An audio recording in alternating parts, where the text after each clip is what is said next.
All right, good morning, everybody. Hope you're all having a glorious, glorious Tuesday.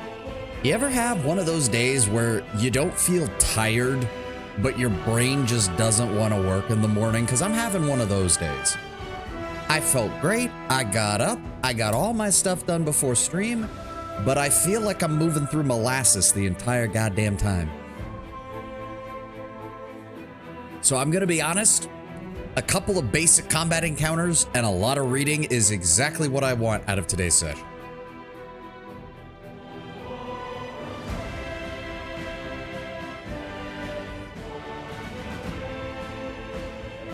Why did he name it a seafood emote? That doesn't even make sense. It looks like something out of WoW, honestly. It looks like something from the old gods. Oh, fuck. I did forget about that. I forgot everybody else needed to level up. Fuck. Well. Alright, level 16. Let me see here. We can go for 2 more points of dexterity, which will give her another +1 to her hit.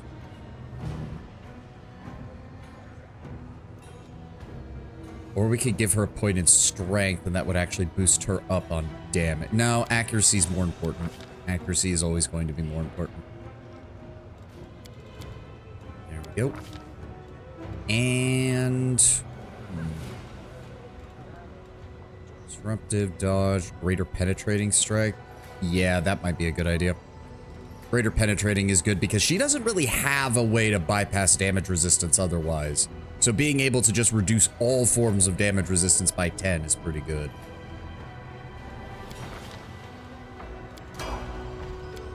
Ulbrig. We can go ahead and give you another point in strength. Thank you. Athletics, mobility, nature, perception.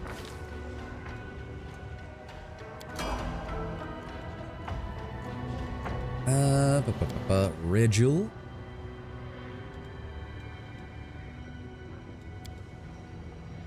Oh, good. Finally, he's getting another actual ability.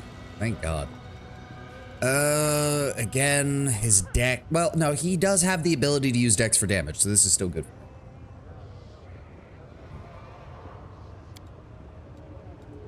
That. We'll go with Persuasion. We'll go with Arcana. And then... didn't someone say something about the Charm one not really working? So we'll go with the Fear one next. Or did we already have Charm? Wait, am I misreading that? Wait, what? Wait, why is it... I'm confused. Wait, what? Okay, so Compulsion was the first one. Oh, I see. And then that will increase it. I see. Okay, now what else do we have here? He gets access to another of his disciplines. Let's see here. Hell Knight as a touch attack as a standard action to cause a creature to suffer pain. They take damage equal to 1d6 plus the Hell Knight's charisma modifier and must succeed at a will save or become staggered for 1d4 rounds. Probably not that good. Can summon a creature to aid him in battle, as if using a summon monster spell. Save the summoned creature lingers for 1 hour. A Hell Knight summons a wolf. A 9th level Hell Knight will summon a Hellhound.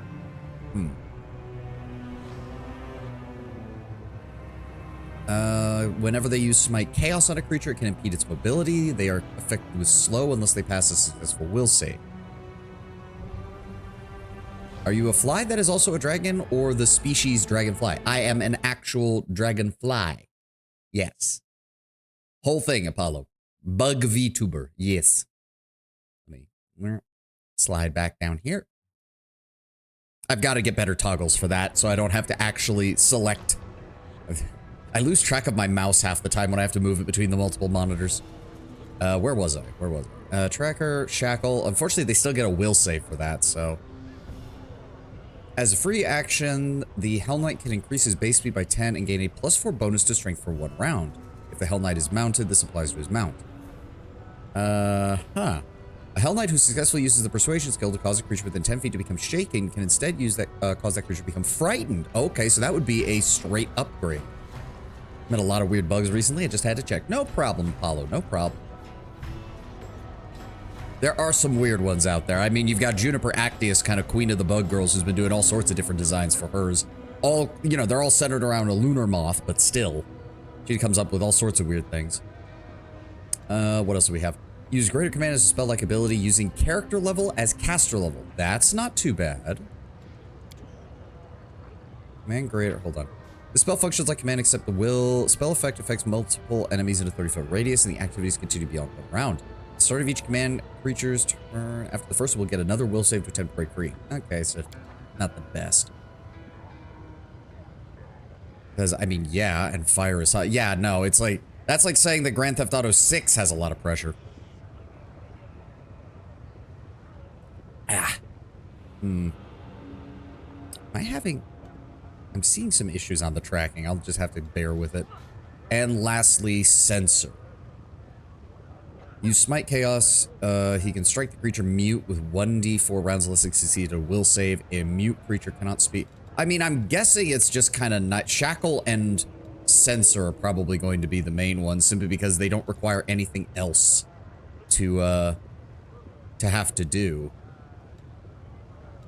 Yeah, we'll go with Shackle first, because he's more likely to fight things on the front line, which genuinely usually have lower will saves. Bethesda, as it is, an overall low expectation of ES6. I don't think there's much faith anywhere left. No, and there's just not. There's just not. I mean, I'm always open to being surprised, but it's Bethesda.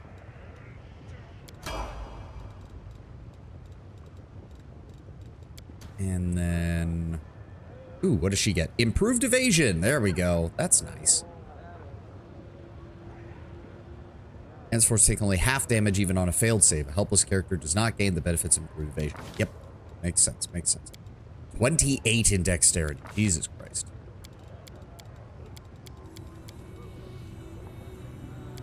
Judy's one of the more noble ones. I'm talking woolly aphids, houseflies, and ground wasps. I'm not saying they're weird, but there are bugs people... I mean, I'm not gonna lie. If, I mean, it's nice to see that there are some more out there stuff. Like, I mean, I think... I'm gonna be very honest. I think Matara Khan deciding to go full cockroach kind of brought out a lot of people who are like, well, fuck it. If people are gonna be doing insects that people usually don't want to think of, why not do some of the weirder ones? I did see there's a person I follow on Twitter who's the... Oh, I can't remember the name. It's a roly-poly bug, basically, is what his VTuber design is. I always imagine that if I ever started VTuber, I'd go full Riftborn with the design. I mean, you can get away with that now. There's some eldritch VTubers out there. Oh shit, Social. Right, I have to actually pull up his build. Hold on. Where are you at? Where are you at? There it is. Level 16? Level 16. Oh, okay. Don't really have to do anything for this. And for his pet companion, just give him +1 to Constitution. Makes sense. We're gonna go for another point of wisdom. Boom, boom, boom. Would you call the Riftborn Eldritch? Like, mechanically Eldritch, I guess would be the best way to put it. Can he cast Breath of Nothingness yet? For Social? I do not know. Give me a second. Let me get the pig leveled up as well. Another point of Constitution. There we go. My will is resolute. We do have access to 8th level spells now, yes. Also probably gonna want another Restoration Berater here. Angelic Aspect Berater. Wait, is that a personal? Yeah, so that only works on himself. Scintillating Pattern. I'd like to see the bug VTubers are getting diversified. I'm just half tempted to whip out the stock fly or pelican spider designs. Ooh. Sorry, what spell am I looking for? Breath of Nothingness? Yeah, no, I'm not seeing a Breath of Nothingness. Let me see here. We do have Holy Aura. Last runbound per level. Let's see this. Causing evil creatures to become blinded if they strike the subject. Each warded creature gains a +4 deflection bonus to AC, +4 resistance bonus on save. Unlike protection from evil, this benefit applies against all attacks, not just those by evil creatures. Each warded creature gains spell resistance 25 against evil spells and spells by evil creatures. That's good. Abjuration protects from attempts to dominate or charm the subject. Nice. If an evil creature succeeds on a melee attack against a creature warded by the aura, the offending attacker is blinded for to save and negate, but against the holy aura save DC. Okay. I think we want that. I think we want that.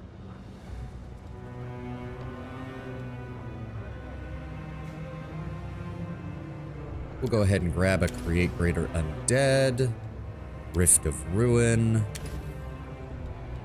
What is this? Potent Death Spell deals 1d6 points of damage per caster level to living creatures in the area of effect. And, oh no, most demons are immune to lightning, so that's worthless. Frightful Aspect has been working good for me. You become a larger, awful version of yourself and horrify the enemies. See, the problem is I keep him mounted up, so this isn't as good because it prevents him from being on his mount.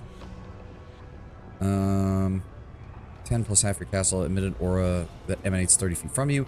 Enemy creatures within the aura are shaken. Each time a creature shaken by this aura is hit with a melee attack, that creature becomes frightened. At the end of the duration, is no longer affected by the aura. The aura's effect is a fear and mind affecting effect. Oh no, wait, does it actually... It doesn't seem like it... Does it actually make you bigger? You forgot you're riding, that will kick you off? Oh, okay, yeah. Yeah, no, Social is pure support. That is his entire reason for existence in this build. That's all he's here for.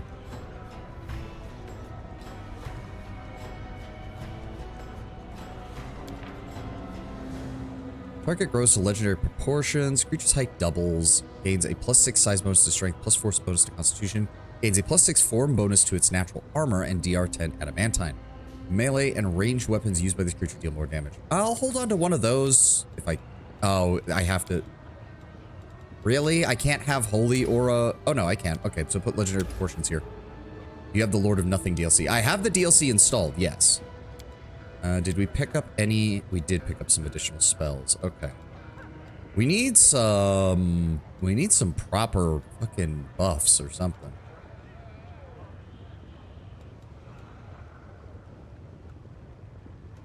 That makes them deadly to undead. I doubt we're going to see much of that. Cleanse is personal only. Feeble Mind.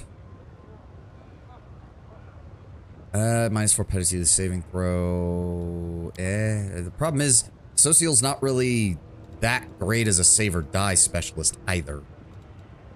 I would much rather just have buffs, so... Oh, okay, yeah, we have many more buffs here. Divine Favor. Shield of Faith, he's actually getting to the point where his deflection bonus will actually be useful. Unbreakable Heart. What else do we have? Straight of the Tangled Knot, because that's just a straightforward... Yeah, not affected by target's spell resistance. The next single attack made against you takes a -10 penalty. If that attack is a critical hit, is instead treated as a normal hit. Not the worst idea. Man, Fire Belly, Magic Fang. That's just the basic Magic Fang. That's not very good.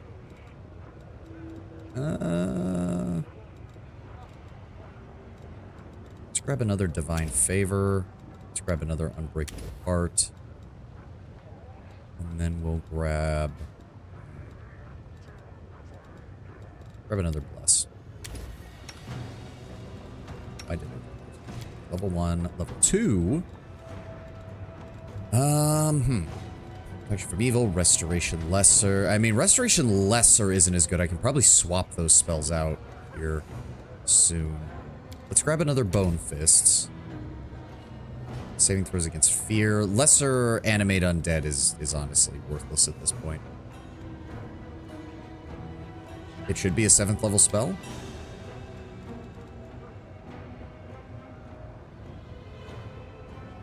No, not seeing it. Not seeing it at all, runner, sorry.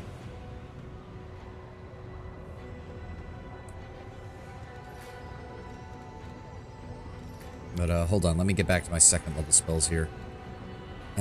Grace, hold person, inflict wound, paralysis, sound burst, summon elemental, resist energy, protection from alignment communal. I'll go ahead and grab a 2nd of those. Align weapon. We have ways of getting past the demon's damage resistance now. Align weapon's not that good. Does this game support dark or evil clerics, or are all cleric subclasses subversion good? No, you can get clerics of evil. There are even some spells that get bonuses for being cast by either good or evil aligned clerics. I'll look one up here in a moment. Arrow of Law. Let's go ahead and grab Aid. Start bringing in some actual buffs. In fact, swap out Find Traps. We don't need that. I don't think we need Grace either. Prevents attack of opportunity. Yeah, no. Let's get some more buffs in here. We've got Prayer. I'll grab another one of those. In fact, I'll grab 2. Grab a third Resist Energy. Honestly, regular Anime Dead is useless at this point because they can all get one-shotted. They're really not that good. Let's take a Dispel Magic just in case. And we'll take a Magical Vestment to support. Grab another Crusader's Edge. And as for 5th level spells, Slay Living, True Seeing, equal to 12 plus your caster level. So that would be 28. That's not bad. I like the idea of some elemental like screw you, find a fundamental aspect of your reality. I have a weakness for religious imagery and themes in RPGs, especially with unusual themes. But yeah, evil is possible. You can easily do evil cleric. And like, if I remember correctly in Pathfinder, I believe clerics make better necromancers than wizards, but that's more on the tabletop than anything. Cure Light Wounds, Breath of Life. Again, I would appreciate some more actual, there we go. Allies in this area gain a +1 sacred bonus on attack rolls and saves, +1. Okay, that's better than nothing. Sacred doesn't stack with, or sacred is a rare option, so there's plenty. Yeah, like here's an example. Spell descriptor evil. Now, in the tabletop game, it means that only a cleric of evil alignment can actually use it. Whereas on this, if I recall correctly, with the way Owlcat did it, is you can still slot it, but it's not as effective. Any enemy? Well, I mean, we're gonna overwrite that here in a second. Serenity, Raise Dead. We have choices of Flame Strike, Curse of Magic Negation. What does this do? A negated spellcaster has their ability to manipulate magical energies disrupted. They gain spell resistance equal to 10 plus your caster level. The spell resistance cannot be voluntarily lowered. In addition, anytime they cast a spell, they must make a caster level check, 1d20 plus caster level, against their own spell resistance. Okay. On a successful check, the spell is completed. The spellcaster's spell resistance is removed until the start of the next turn. Failure indicates they failed to muster up the magical ability to cast the spell, but the spell is not lost and may be attempted again. Any feats or abilities that aid in bypassing spell resistance help with this check. Luckily, a lot of enemies don't have those, so that's not the worst idea. I like that. Curse of Magic Negation. Wait, what's the range on that? Oh, it's touch range. But still, it's pretty powerful, and he does have his mount. We've got Heal, we've got True Seeing Communal, we've got Stone Skin Communal, we've got Cure Serious Wounds, we've got a Resurrection just in case, and we've got 11 diamonds to use. What defines if you're an evil cleric or not? Which god you're a cleric of? So, in addition to alignment, Tenwin, clerics choose domains depending on which god they worship. Each god usually has, I think, 3 or 4 domains. Most good and evil gods have good or evil as one of their domains. That said, you can be a good example that I've actually seen is, I think it's Asmodeus. You can be a cleric of Asmodeus and be totally lawful neutral. You can have 0 evil and use none of his evil abilities and not take his evil domain.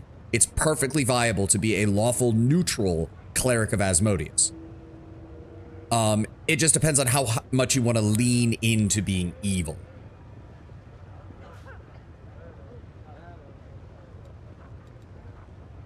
Okay, so that's good. Level 8, we're good. I think we get level 9 at level 18, I want to say, is when we should get it. Speaking of spells, did you get any more spell slots? You did. Let's go with... Having backup resist and protection from energy is nice and all, but... Is there anything else that would help?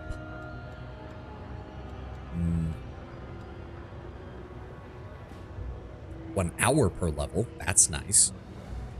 20-foot enhancement bonus to your base speed. Oh, but it only affects her, and I can't give it to the whole group.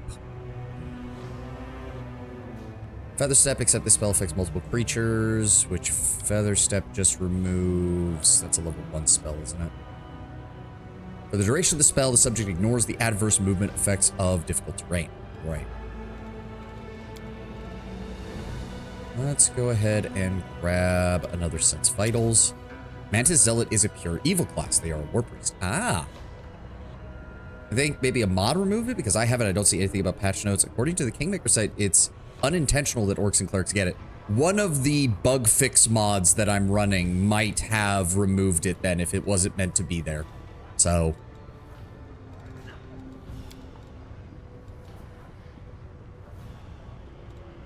So wait, what does regular long stride give you? Wait a second. Oh, it's just a +10. It's a shame that you can't get a group version of that. Yeah, she's already got those. Aspect of the Wolf, what does that actually do? Enhancement bonus to strength. Trip attacks as a combat maneuver. Not the worst. Life Blast. Eh. Animal aspect, 1 minute below. I mean, it's not the worst. I believe that's it. Beautiful. Hey, Kataka, welcome. It's a really good spell. Let Social do some damage. Well, as I said, he's not really there to do damage right now.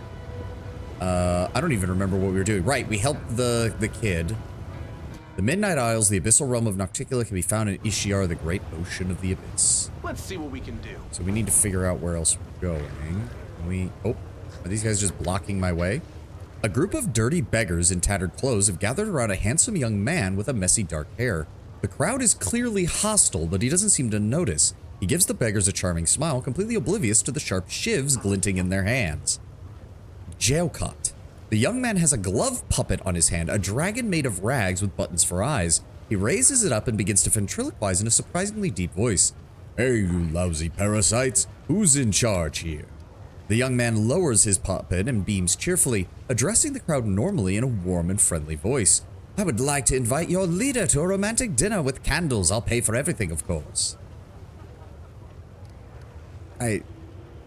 Don't interfere? The beggars begin to whisper amongst themselves, and you catch a few snippets of their conversation. He's crazy, leave him be, and what if he bites you before the crowd disperses? The young man jots something down in his notebook. Okay, so Here we go. we're just using insanity as a way to get rid of the crowd, I suppose. Where's he going? Huh? Oh. What's that? What? I don't see anything, game? I don't know what you're talking about. Hey, no, but I can seriously, handle where, it. where I see something over there. where? Oh. Okay. Fair enough, Wendog. What is this? Can't make the demons wait. Sense something. Where? Okay, so he went Bad Luck Tavern. The flow of lava rushing through Aleutian yards to the ocean originates from somewhere at the top of the city. I'm Beautiful. going to guess Nocticula's palace. That would be my guess. Oh, okay. Aleutian yard, I guess. Citizen. Hey! Familiar face. What? The halfling with a horribly burned face and crimson whiteless eyes looks strangely familiar. After a moment's recollection, you remember his features. This is the sobbing man who stumbled into the nest of Vescivores. Oh. Lucky for him, you arrived just in time to pull him out of that ditch, only for him to end up in an even more dangerous and sinister place. Really? Your pincers are blocking Dalek? I can put him down. It's all good. It's all good. That's why I had them design a toggle for that, so they're not always in the way. Ah. I saved you from those Vescivores. For a few seconds, the halfling is silent, stunned, and then exclaims in excitement. From one eerie eye, a single bloody tear appears, out of sheer emotion. I thought your voice was familiar, but for the life of me, I couldn't remember where I heard it. It was you. What a surprise, a joy. I thought it was a goner, and you grabbed me by my skivvies and snatched me out of the claws of death. Never had the chance to repay you. But when I came to, I looked around and there were crusaders everywhere. My first thought was if they got me, they'd caught up to me, those pious dogs. I hadn't noticed that I was unbound and unguarded until later when I took off running. I wasn't right in the head, you see. Nasty fever. Hadn't seen the chance to meet my savior, but not this time. I'm not going anywhere. Here. Take this old Sam Crow. Take this for old Sam Crow, the scoundrel who still lives and breathes instead of lying dead in a blasted canyon. Okay, he gave me something, but I don't know what it is. What's wrong with your eyes? I thought we healed you. The halfling grunts grimly. The Vescivores left something behind, acidic slime, or probably the wretches laid their eggs, I don't know. Whatever it was, on the 7th day my left eye went dim, and on the 9th some sort of shadow spawned in the right one and has kept wriggling in there. A healer in battle bliss cut out my old eyes and sewed these in instead.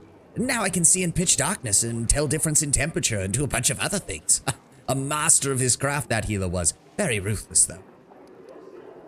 Love the idea of an evil cleric that worships a god they specifically know for good things by doing illegal acts that still benefits the community. Like he builds an orphanages and teaches the kids to steal from corrupt nobles to pay. To pay for the orphanage, but the kids off the street, the greedy and corrupt nobles are finally paying for their crimes. That seems, yeah, that's a little more chaotic than good or evil. Like, you have to remember, evil usually implies some level of corruption in a D&D setting. Now, if he just told them to steal regardless, that would still be chaotic, but would also start leaning more towards neutral evil. How the hells did you end up in that crevice? As soon as those crusaders started mopping up our forces in Canabras, I knew it was time to split. Those Eagle Watch interrogators snooping around everywhere asking questions. Just how did Baphomet's cultists get into the city with such ease before the attack? You know, half our agents are scholars, not spies. Catch one, he'll rat the rest out. So I was one of those, I was out of there in an instant, on my way back to my mates. Wish I'd found a proper guide, though, so I wouldn't have fallen into the Vescivore nets. Oh, we rescued a cultist. Joy. I mean, fair enough. We didn't know. Wait, you're scared of the Crusaders? I was legging it away from Canabras. Couldn't shake the image of the gallows they'd have for me and treason and all that. You wouldn't believe all the stunts I pulled. Smuggled Lady Benago's letters into the city, hid a couple of cultists under the guise of merchant guards in my own home, brought Faxon into the Tower of Estrad, did some research on the Blackwing Library for Lord Xanthir. Who showed the demons where the Crusaders' barracks was on the first night? That was me. They were all cut down, unarmored, and half asleep. When the resistance gathered at the Defender's Heart, who was it that found out and told the demons about it? That was me again. Whole thing hinged on messengers and spies like me. That's why the Crusades would have gladly hung me if I were ever caught. As a neutral, good character, you can go around killing, so the bar for evil's pretty high. Again, the evil usually implies corruption or intentionally causing harm for the sake of your ideals. There's certain lines you have to cross to be actively considered evil in a D&D setting. Just don't forget, that doesn't mean you can't have antagonists that are good aligned. I mean, fucking the Dragonlance universe made an entire bit about that, of their apocalypse event was caused by a lawful good deity becoming too lawful and too good. Why work for the demons? Oh, for wizardly knowledge. I've always been curious to a fault, especially when it comes to magic. Once I was allowed near a wizard's books, there was no stopping me. I met a guy who led a whole bunch of banned books. It wasn't until late I found out he was an apprentice of Xanthir, the Plagued One himself. Oh, now that one knows a lot. I used to be one of his apprentices too. That's how I chose my side. What are you doing in the abyss? The halfling gives you a sly smile, which looks rather creepy with his new red eyes. Same thing you are, hiding. You must be one of Baphomet's agents too, right? Why else would you hole up in this dump with me instead of fighting over in Galarian? I've got a keen eye. I can spot a fellow cultist from a mile away. Sam Crow grins smugly, clearly proud of his own insight. I almost wish I could just tell him who I was. Like, I don't even want to attack him. Like, we saved him. He, you know, there's nothing I can really do. I now know his face, so his value as an operative has just dropped to 0. So he'll be lucky to survive if Baphomet ever finds him. But, yeah. I wish we could just tell him. It'd be hilarious. You take care now. Remember, this is no Galarian. Things are rougher here. Okay, but seriously, what did you give me? Ashmaker. Flaming burst, monk weapon +4. Oh, okay, so yeah, it's just a, grants its wielder a +2 bonus on attack rolls and to caster level for all evocation school spells. Not bad, not bad. So they're fine with people from Galarian just walk around here. Alushinura is. Remember, this is ruled by Nocticula, and her whole thing is trying to build, like, a city for demons and mortals. Because she's the master of the succubi, after all. It'd be pretty shitty for a succubi city to not have, you know, all the comforts of home. A wrinkled demon with broken fangs and a missing eye stands before you. The eye socket is occupied by a large, squirming, multi-legged insect, yet it seems not to cause the demon any discomfort. He greets you with venom in his tone. Welcome to the bad luck. Name's Burgaz, innkeeper. Our establishment upholds a high standard of service and that it's better to eat and drink here instead of in a ditch. You sleep here at your own risk, you drown the rest of your life in the cheap swill, and you purchase goods of the highest quality and of the most dubious of origins. Kind of have to be strong enough not to be made a slave? Yep. Or you have to either be strong enough or stealthy enough. It's one or the other. Because remember, Nocticula does respect those who are able to just connive their way out of trouble. Upon giving your entourage an appraising look, the demon adds in a silken voice, we also accept payment in gold and slaves. What about dragon bites? Do you accept those? I'll show you payment, big meanie. So you're saying my Swarm Keeper Ranger that I've written down as lawful neutral is neutral evil because she can and assassinates people to help pay for her ill brother's medicine. I mean, technically yes, because assassin used to be a class that was restricted to evil alignments. You had to be lawful evil, neutral evil, or chaotic evil to do it. And in some editions of the game, you had to be either lawful or neutral. They wouldn't even take chaotic. I feel like he's gonna laugh in my face if I ask him this, which is why I need to. Where can I find Nocticula? The demon goggles, then bursts into a deafening laughter, tiny bugs flying out of his maw. Wiping away bloody tears and giggling, he grabs a particularly nimble insect and tosses it back down his gullet. You can find her in the palace, mortal. The thing is, she won't just see anyone. The last person who had the nerve to show up uninvited is now stuck in the catacombs and everyone calls him Scrap. Care to guess why? I don't know who you think you are, but you will not be allowed on her doorstep unless she invites you herself. And to receive an invitation from Nocticula, you've got to be an influential, renowned figure of Alushinura. And if you could do something to piss her off, sometimes those two things are one and the same. Any ideas on how to earn an invitation? The demon shrugs. Your chances are slim, but you look cocky as hell. You could try the gladiator fights and the battle bliss. Everybody loves a good butcher. The dirtier and bloodier you fight, the more respect you earn. Only fools fight fair. Prove you know the ways of the fighter's craft, and the crowd will love you if you torment the loser before finishing them off. Make them shriek, make them squeal, make them beg for death. And then you can count on having the fight of your life. You'll face a Nahandrian League champion. Your death will be a symphony of suffering that the audience will remember for decades. Most can only dream of such a fate. You can cozy up to someone in the upper city. More influential your patron, the more respect you'll have. Just remember that in Alushinura, only the most skilled of predators actually make it to the top, like the Lady Valexia. More often than not, they'll offer their friendship as an introduction to their intrigues, and they'll get into your head, twist your thoughts, make you hate yourself, and make you destroy everything you ever loved with your own hands. It's their idea of fun. If you know how to solve problems, I suppose you could go under Shamira's wing. She presides over the harem of ardent dreams in the middle city, and helps rule Alushinura. Lady Nocticula does not stoop to such trifles herself. Commanding the city is dirty and bloody work, and Lady Shamira is always in need of capable assistance, especially since she changes them as soon as they start to reek of her dark deeds. Go walk through the slums. Everyone you'll see there tried to climb high but fell into a trap. There's plenty of warnings in their incoherent ramblings. Lord Brown Bear, welcome. Okay, we're not gonna do, like, it would have been fun to tell him, but I'm not even gonna bother. What have you heard? The demon pours a shot of liquor that smells of blood and bitter ash. No problem, have a drink and we'll talk. 500 gold. I've got more than enough. Deal. What do you want to know? Tell me everything you can about the city. There's no order in the city. There never has been, never will be. There's no real laws. Demons spit on laws. The only law here is might makes right. Take anything you can, give away anything you can't protect. Obey those stronger than you, and maybe they'll devour someone else. Everyone does what Nocticula says. She splits Alushinura into 3 quarters. I hate the 3 quarters. That's not how that works. That's not how that works. I know he's meaning quarters in the architectural / city planning sense and not in actual quarters, but it sounds wrong to say 3 quarters. Ugh. The lower city, the middle city, and the upper city.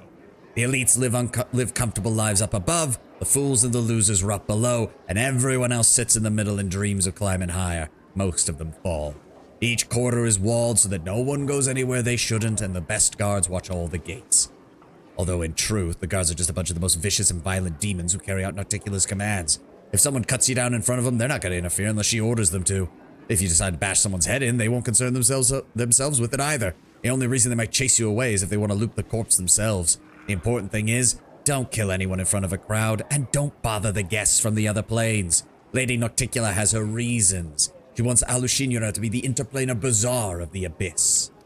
And as you walk around, keep track of time. I don't mean in the tiresome don't waste your time sense. No, seriously, watch the time as if you were in a jungle and predators are lurking in the brush.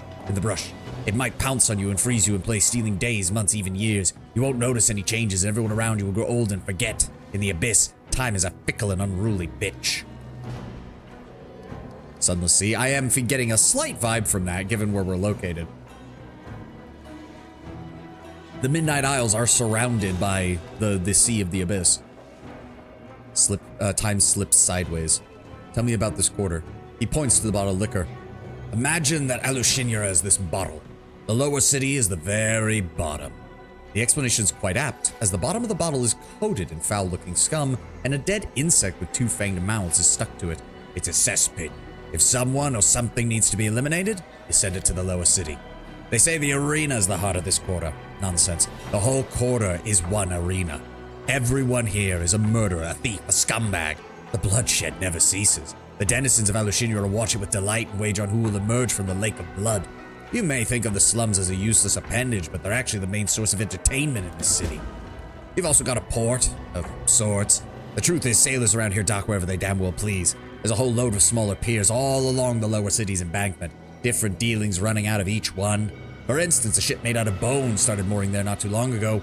Word has it the helmsmen are looking for a crew to go hunt treasure. Oh, our helmsman friend is here. That means we have access to the second part of the Midnight Isles DLC.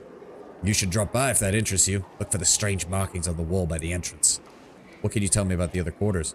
Middle City is all about trade. The 10,000 Delights offers the pleasures of the flesh. The flesh market deals in slaves and weapons. Mercenaries and assassins sell the death of enemies. The most successful business person of all has to be Shamira at the Harem of Ardent Dreams. Her merchandise is the favor of Our Lady and the favor of the powers that be. If I got a nickel for every time an ancient city has a lower city which they used to punish and kill people, I would have 2 nickels, which isn't a lot, but it's odd that it's happened twice. I mean, has it only been twice? I feel like this shows up as a very common trope in most fantasy. There's always a city somewhere with a truly ancient and horrifying lower area. The upper city is for those who have everything and have no use for the rest. Imagine if you were a creature of divine power that could live in complete comfort, free of almost all limits. That's who lives in the upper city. Honestly, you'd be wise to stay away from there. In the lower city, they'll just kill you and defile your corpse. In the upper city, they'll pull your soul out through your nostrils with a red-hot needle, cook it into a stew, then force you to eat it and wash it down with a cocktail made from your own eyes and marrow. How many folks from Galarian are here?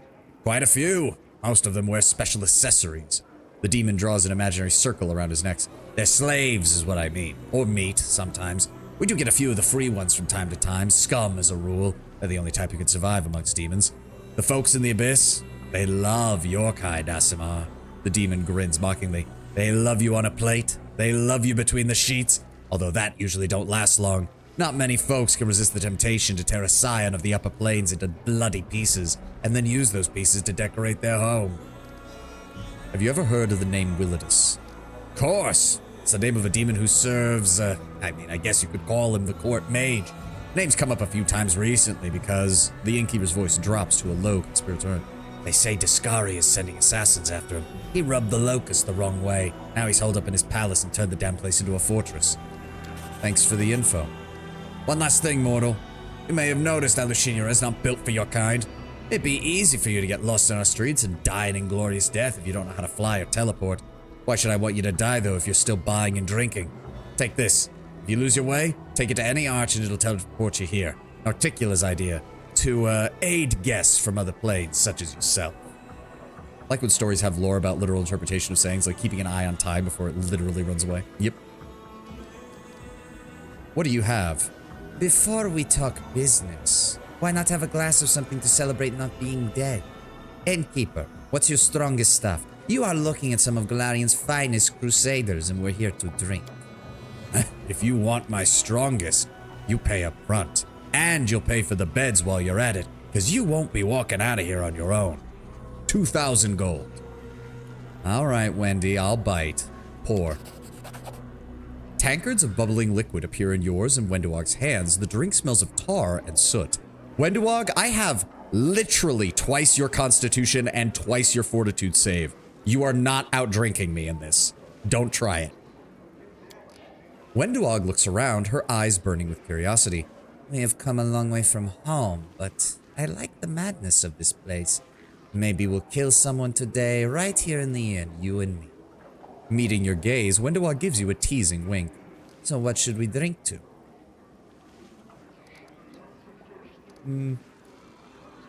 Hold on. Is this a romance event that I need to be aware of? Is this something I need to pay attention to?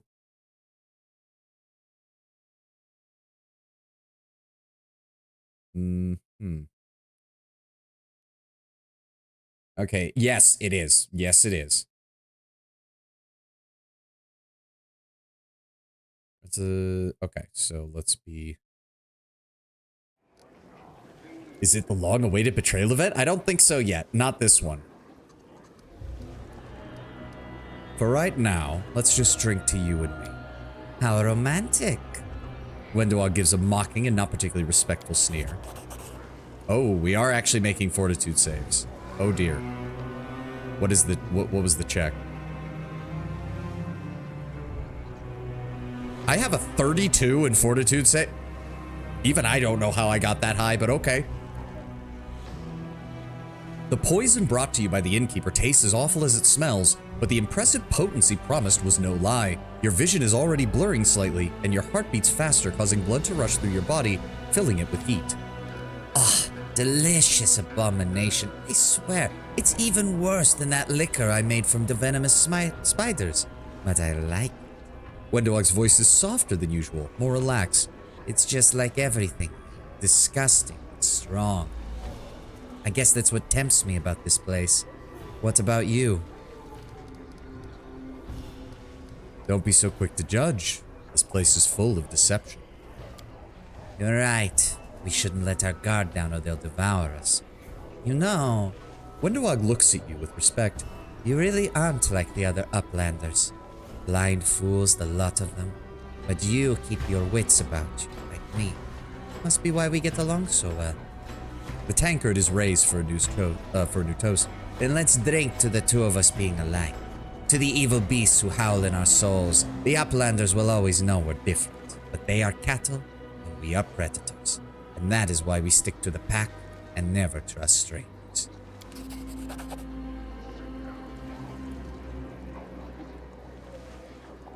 Okay, we're at a difficulty of 22 now.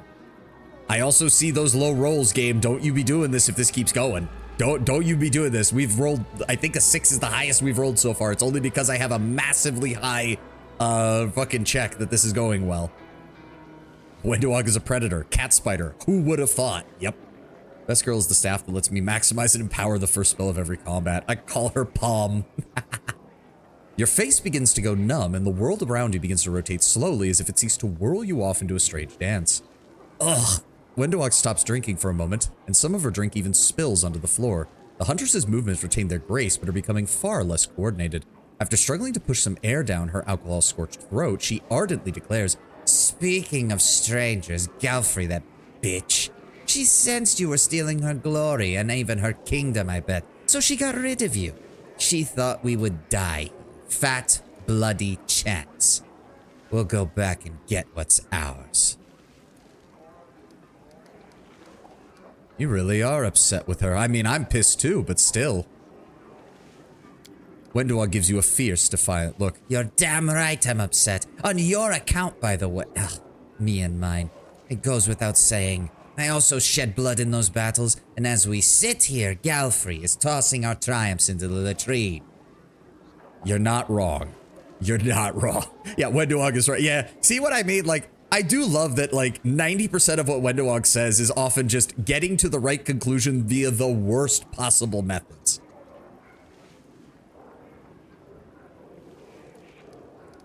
To the abyss with Galfrey. We've got our own shit to deal with. To the abyss, while we'll come back and take your kingdom for ourselves. Here's to our kingdom.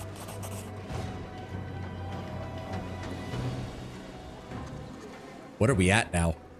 Okay, oh, we nat 20'd that. Hot damn.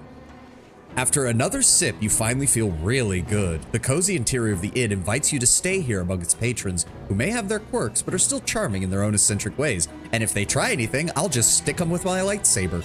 You find yourself thinking the floor looks exceptionally soft, comfortable, and would no doubt be the perfect place for a nap. Wendowog's speech is now quite slurred, her voice much more soft, heartfelt, and surprisingly friendly.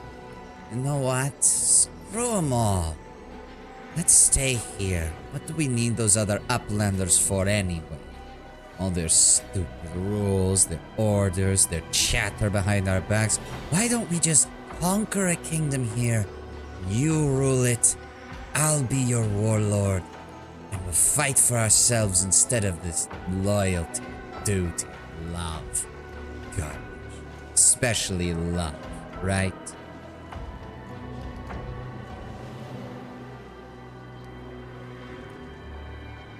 Ooh, interesting. How did you become so cynical? Screw. Okay, wait. This feels like. Hold on. Is there something I'm missing from the event? Yeah.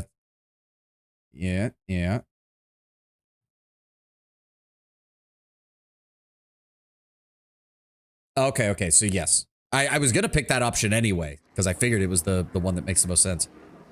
Hold on. Yeah, I keep putting OBS down. By the way, they're selling a Vampire Lord Dire Penguin plushie. I think I saw that like a couple weeks ago from them for the Age of Wonders guys. How did you end up so cynical, Wendy? The Huntress opens her mouth to snarl, but falls silent and shrugs sadly. I don't know. I'm not the one who made life this way. One great big cave where everybody just keeps eating everybody else. I think the relationship is more as long as she doesn't hurt me. The reason living in the abyss is a bad idea is because of random people shanking you. Yep. Of course they're fiction, Wendy. But what else to die for if not them? Gold, power, and a hearty meal? You could easily say that's nonsense too. Yeah, it might be foolish to die for love, but there's no shame or regret in it. I'd rather not die at all. Dying in the name of things is an Uplander's game. I want to live. Wendowog forces out a laugh, but you still catch the doubt that appeared in her eyes after your words. Looking at you helplessly, Wendowog goes limp and begins to slide to the floor. It is time for this cat to take a nap somewhere. Can I hold on to you? Because it looks like the floor's about to jump up and hit me. The Huntress' claws clutch at your clothes, and she hangs onto you. She presses her head against your chest, closes her eyes. When her mind is already somewhere else, she whispers sleepily, "You'll take care of me, won't you?" Aw, that was the most adorable fucking thing that Wendowog has done in this entire game. The goddess protects us. Get back on your mount. Did that count as an actual rest? Yes, it did. 8 hours. So his spellbook should be...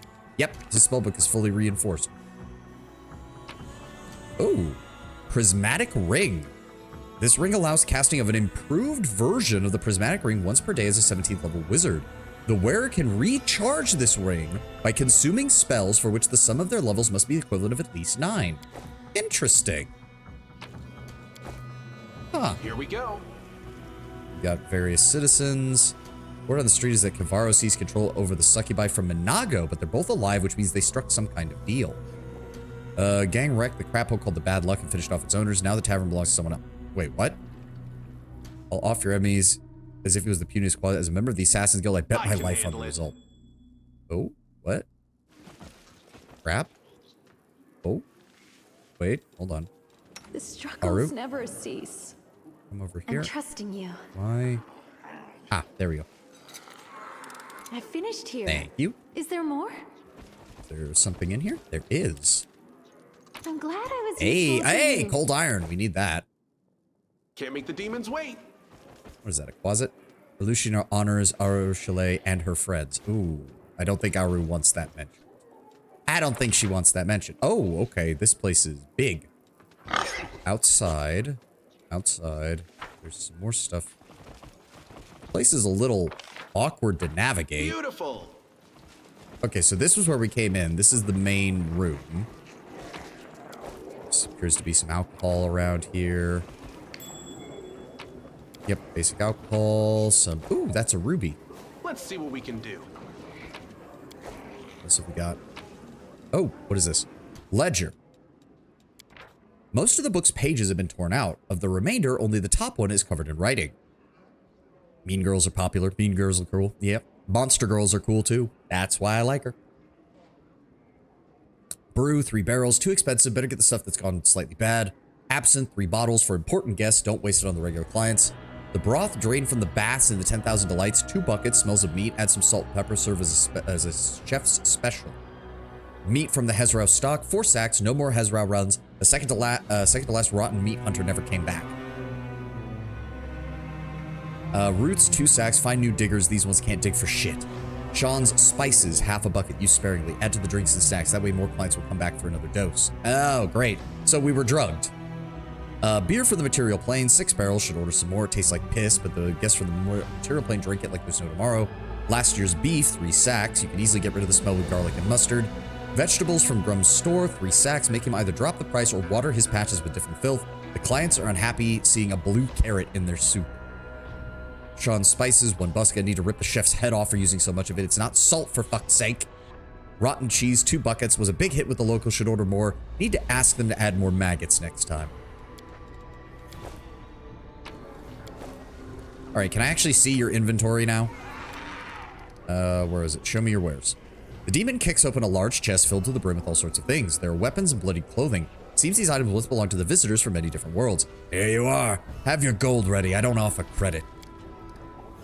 Just a little narcotics to help with customer retention. Yep. The demon's voice also drops to a whisper. By the way, I have something unique I can offer only to you. Nahandrian crystal. Incredible power. Really? What's a Nahandrian crystal? You mean you haven't heard of it? Everyone in Lushinura talks about it. Listen to this. Lots of demons appeared. They were so strong you couldn't help but wonder how they acquired such power. Strange thing is, those same demons used to be the common riffraff, but then they became, well, I don't know what they are now, but whatever it is, it's strong. Rumor has it these supposed crystals are the source of that power. Nobody knows what they are or how to get them, but everyone wants one. The word is going quite popular these days. Everything's Nahandri and this, Nahandri and that. No matter where you look, it's all hogwash and lies. But of course, my crystal's the real deal. Don't ask how I acquired it. That's my secret. But I can sell it to you. It's probably fake. See, I'm interested. What are we dealing with here? Don't need that. I don't see it anywhere. Crystallized demonic rage. Ah, yeah. This amulet grants its wearer a competency bonus of +1 to knowledge world state. Yeah, no shit. 50,000 gold for bullshit is all I'm seeing here. Really, that's it? He doesn't have anything else? I thought his thing even said he had equipment for sale, but I'm not seeing anything. That's bullshit.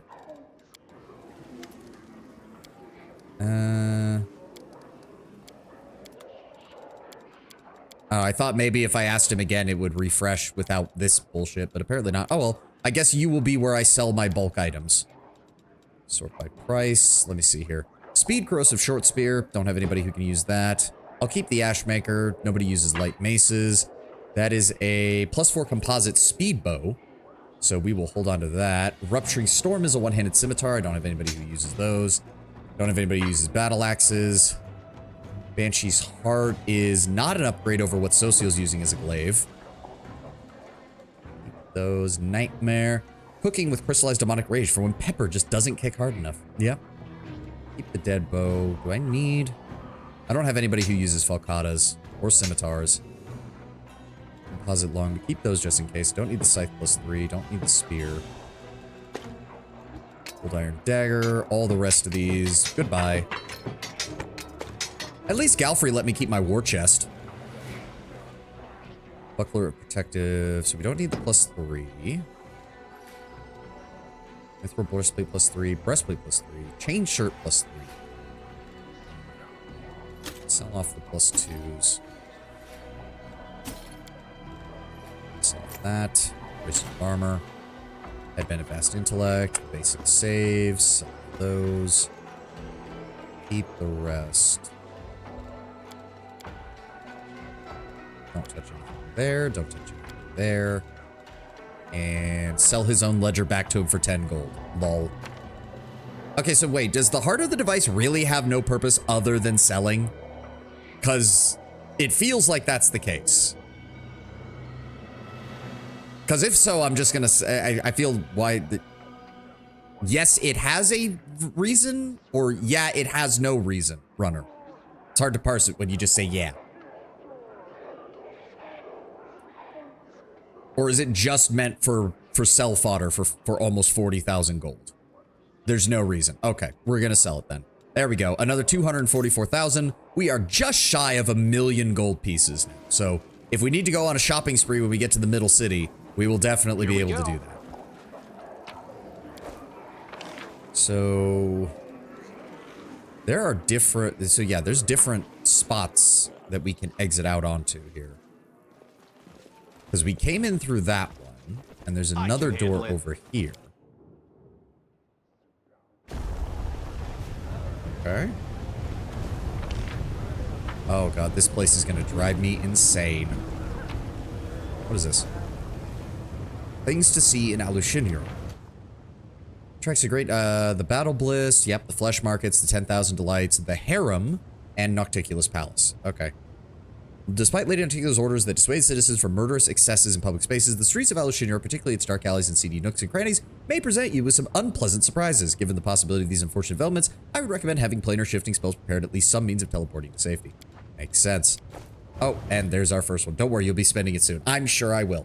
All right, there's our first ad break for the day. I'm gonna go stretch, and I'll be right back.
Okay. But yeah, Bad Luck Tavern here. Oh, I do not like... the world map is not very helpful.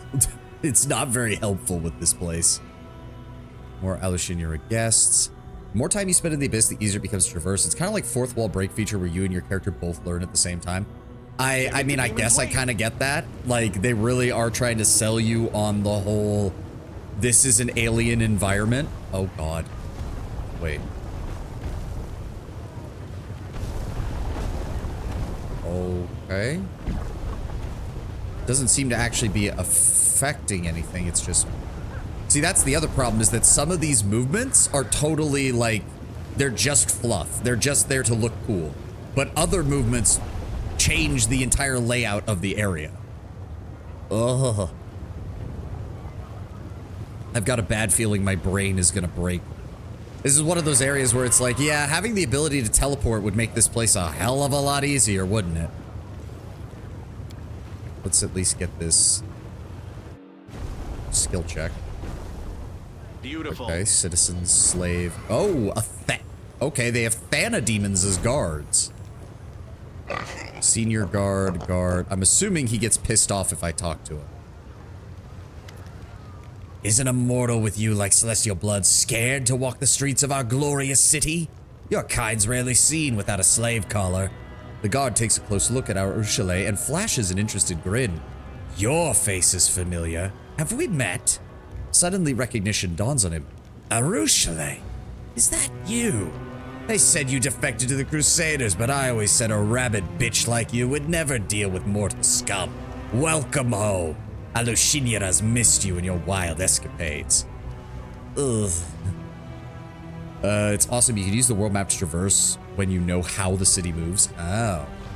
Arushale purses her lips and turns away, not deigning to answer. Her face has grown deathly pale, and there is despair in her eyes.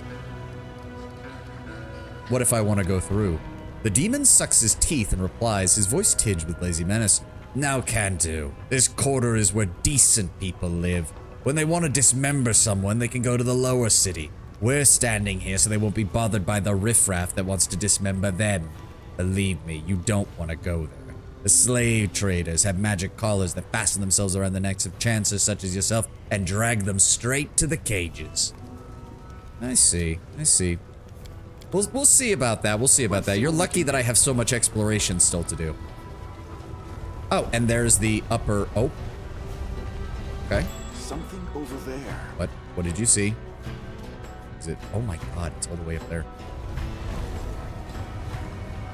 Here we go. It does occur to me, since we're in the abyss, shouldn't Arushale have regained her ability to teleport?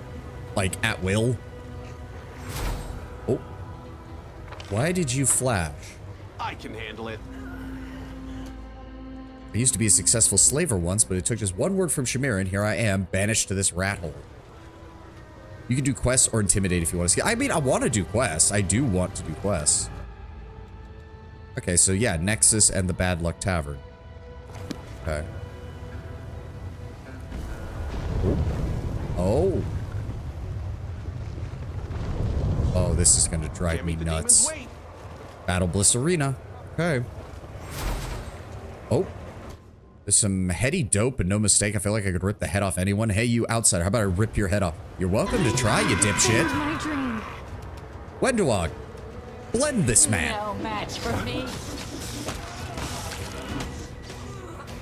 Thank you, Wendy. I will. Wow. So this is what regular demons count as when you've got this high of a level. Just wow, we fucking bodied them in less than a single round. Intoxicated demon Deadeye. +4 axiomatic composite longbow lands the first hit in a round against an enemy more than 30 feet away. The enemy suffers a -2 penalty to AC for 2 rounds. Bad. Leather armor, ring of protection, composite shortbow, scimitar, studded leather, the usual. And the Abyssal Huntress also had a shot composite longbow and some regular loot. Nice. I finished here. The signs on the there wall more? indicate that a drug merchant can be found here. In the Abyss, there are many poisons that can plunge mortals and even demons into nightmares.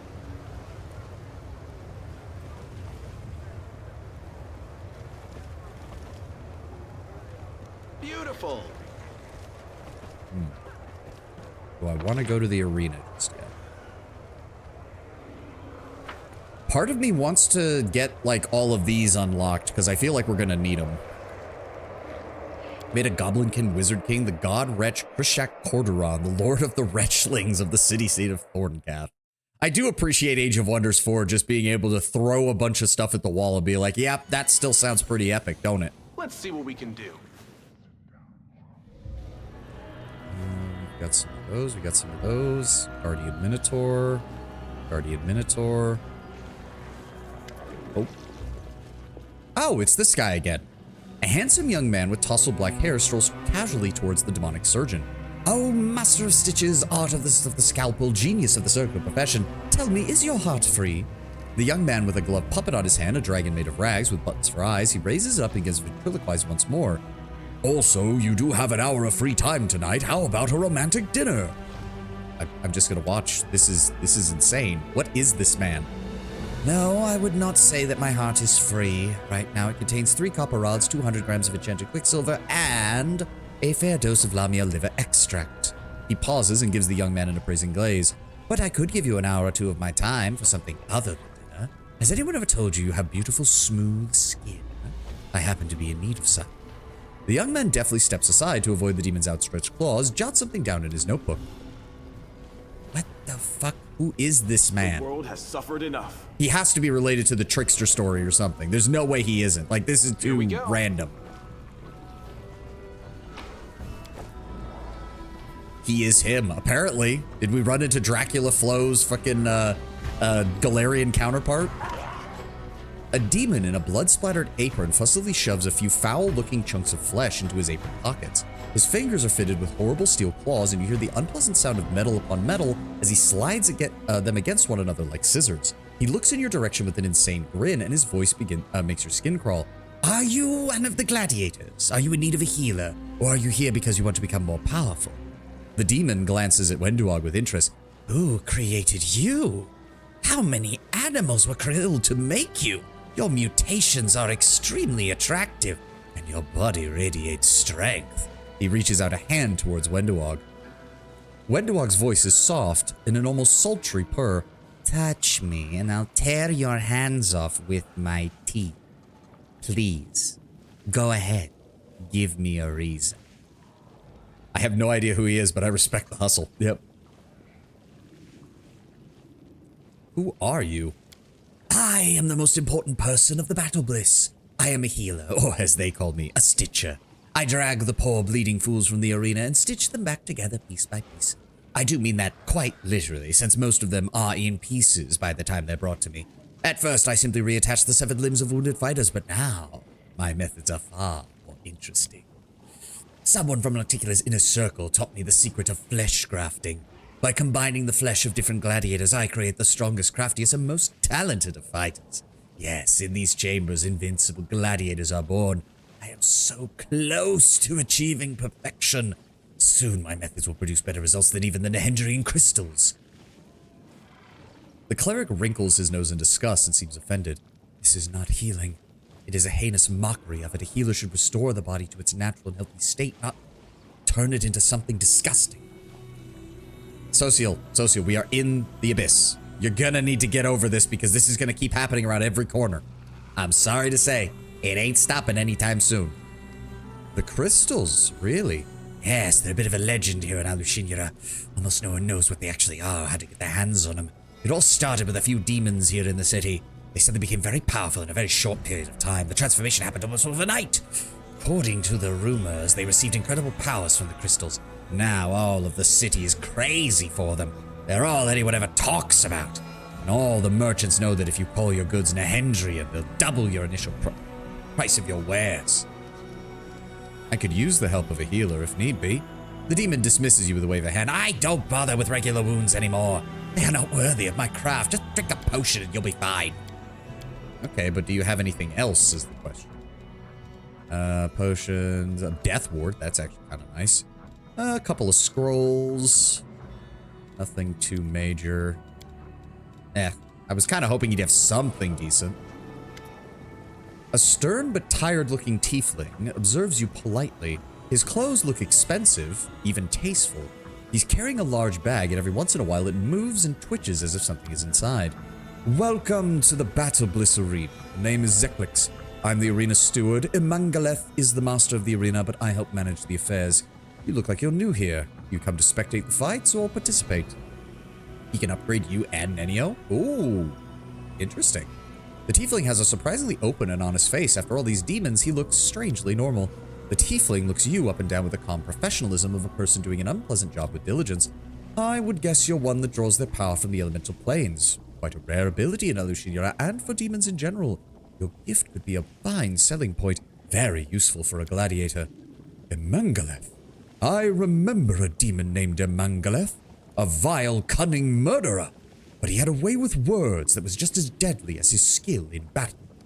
There's a rustling sound within the tiefling's bag, and an imp peeks its head out to look at you. He has large, drooping ears and stares at you with huge, unblinking eyes. Then, as if suddenly shy, he darts back into the bag and vanishes from sight. What can you tell me about the Battle Bliss? What would you like to know? The arena's operations are simple. It functions like a pyramid. The spectators are at the lowest level, regular gladiators on the next tier, followed by the members of the Nahendrian League. The champion towers above them all. The master of the arena stands upon his shoulders like an omnipotent god. Who's the current strongest fighter in the arena? The champion's title is currently held by the incubus by the name of Geldefang. He is the deadliest of Ergmangaleth's fighters, serving as his personal bodyguard. He is a true artist of death and destruction. Of course, there are other fighters in the abyss who are more dangerous, but no one can kill like him. He does every death exquisite, prolongs the agony and suffering of opponents. He can transform any fight into a spectacular show. He turns combat into a performance and knows how to create a dramatic spectacle out of the most mundane of matches. There are only two things Geldefang wants in life: pleasure and murder. They are his obsessions, and he feeds that obsession every time he steps into the arena. After all, everyone in Alushinura knows his name, and the audience yells it at the top of their lungs every time he kills one of his rivals. You mentioned someone else ran this place. That would be the demon Ermangaleth. He is a Cambion born of the abyss and the offspring of an incubus and a mortal woman. Incubi are of course naturally persuasive, but Ermangaleth's father was especially skilled at using words to manipulate and control. His son inherited his silver tongue. His ability to influence a crowd is unmatched. With just the sound of his voice, he can instantly instigate a riot or make a screaming group of demons fall silent and listen to his every word. When he warms up the audience, the spectators are ready to jump into the arena and fight the gladiators themselves. What is the Nahendrian League?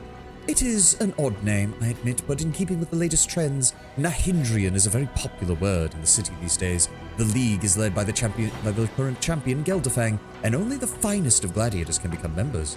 The fighters of the League belong to Ermangaleth, but not all of them are demons. Alushinura serves as a crossroads of many worlds and planes. Fighters come from many a different place to perform in the arena. I've heard of the crystals. Do you get them as a member of the League? Zeklix gives you a faint smile. They'd like you to believe that, but no, I'm afraid. The members of the Nahendrian League are no different than the Nahendrian booze vendor in the tavern, or the Nahendrian whip supplier at the flesh markets. None of them have access to the crystal. I've heard that the crystals contain immense power. Geldefang would indeed love to have one, and there are rumors that Ermangaleth has promised him a crystal in exchange for his services as bodyguard. Of course, it wouldn't surprise me to find out that Ermangaleth is lying. I'm not sure even he knows how to get his hands on one of them. Tell me more about what happens in the arena. Hold on, let me take a sip. The Battle Bliss is the gladiatorial arena. You must understand, fights are a big deal in Alushinura. They are the city's primary source of gossip and entertainment, but they are much more than that. The gladiator matches serve as a kind of ritual, the daily offering of the demonic way of life. By these daily offerings that are performed in the Battle Bliss, in a way it is more temple than arena. The arena is the only reason the city is still standing. Without the Battle Bliss, many a demon would have brought Alushinura to ruin long ago. Instead of tearing down the city with their rage and their desire for slaughter, instead they come here and quench their thirst for blood. The arena gives them a sort of release, allows them to satiate their lust for violence. I understand. And what about you?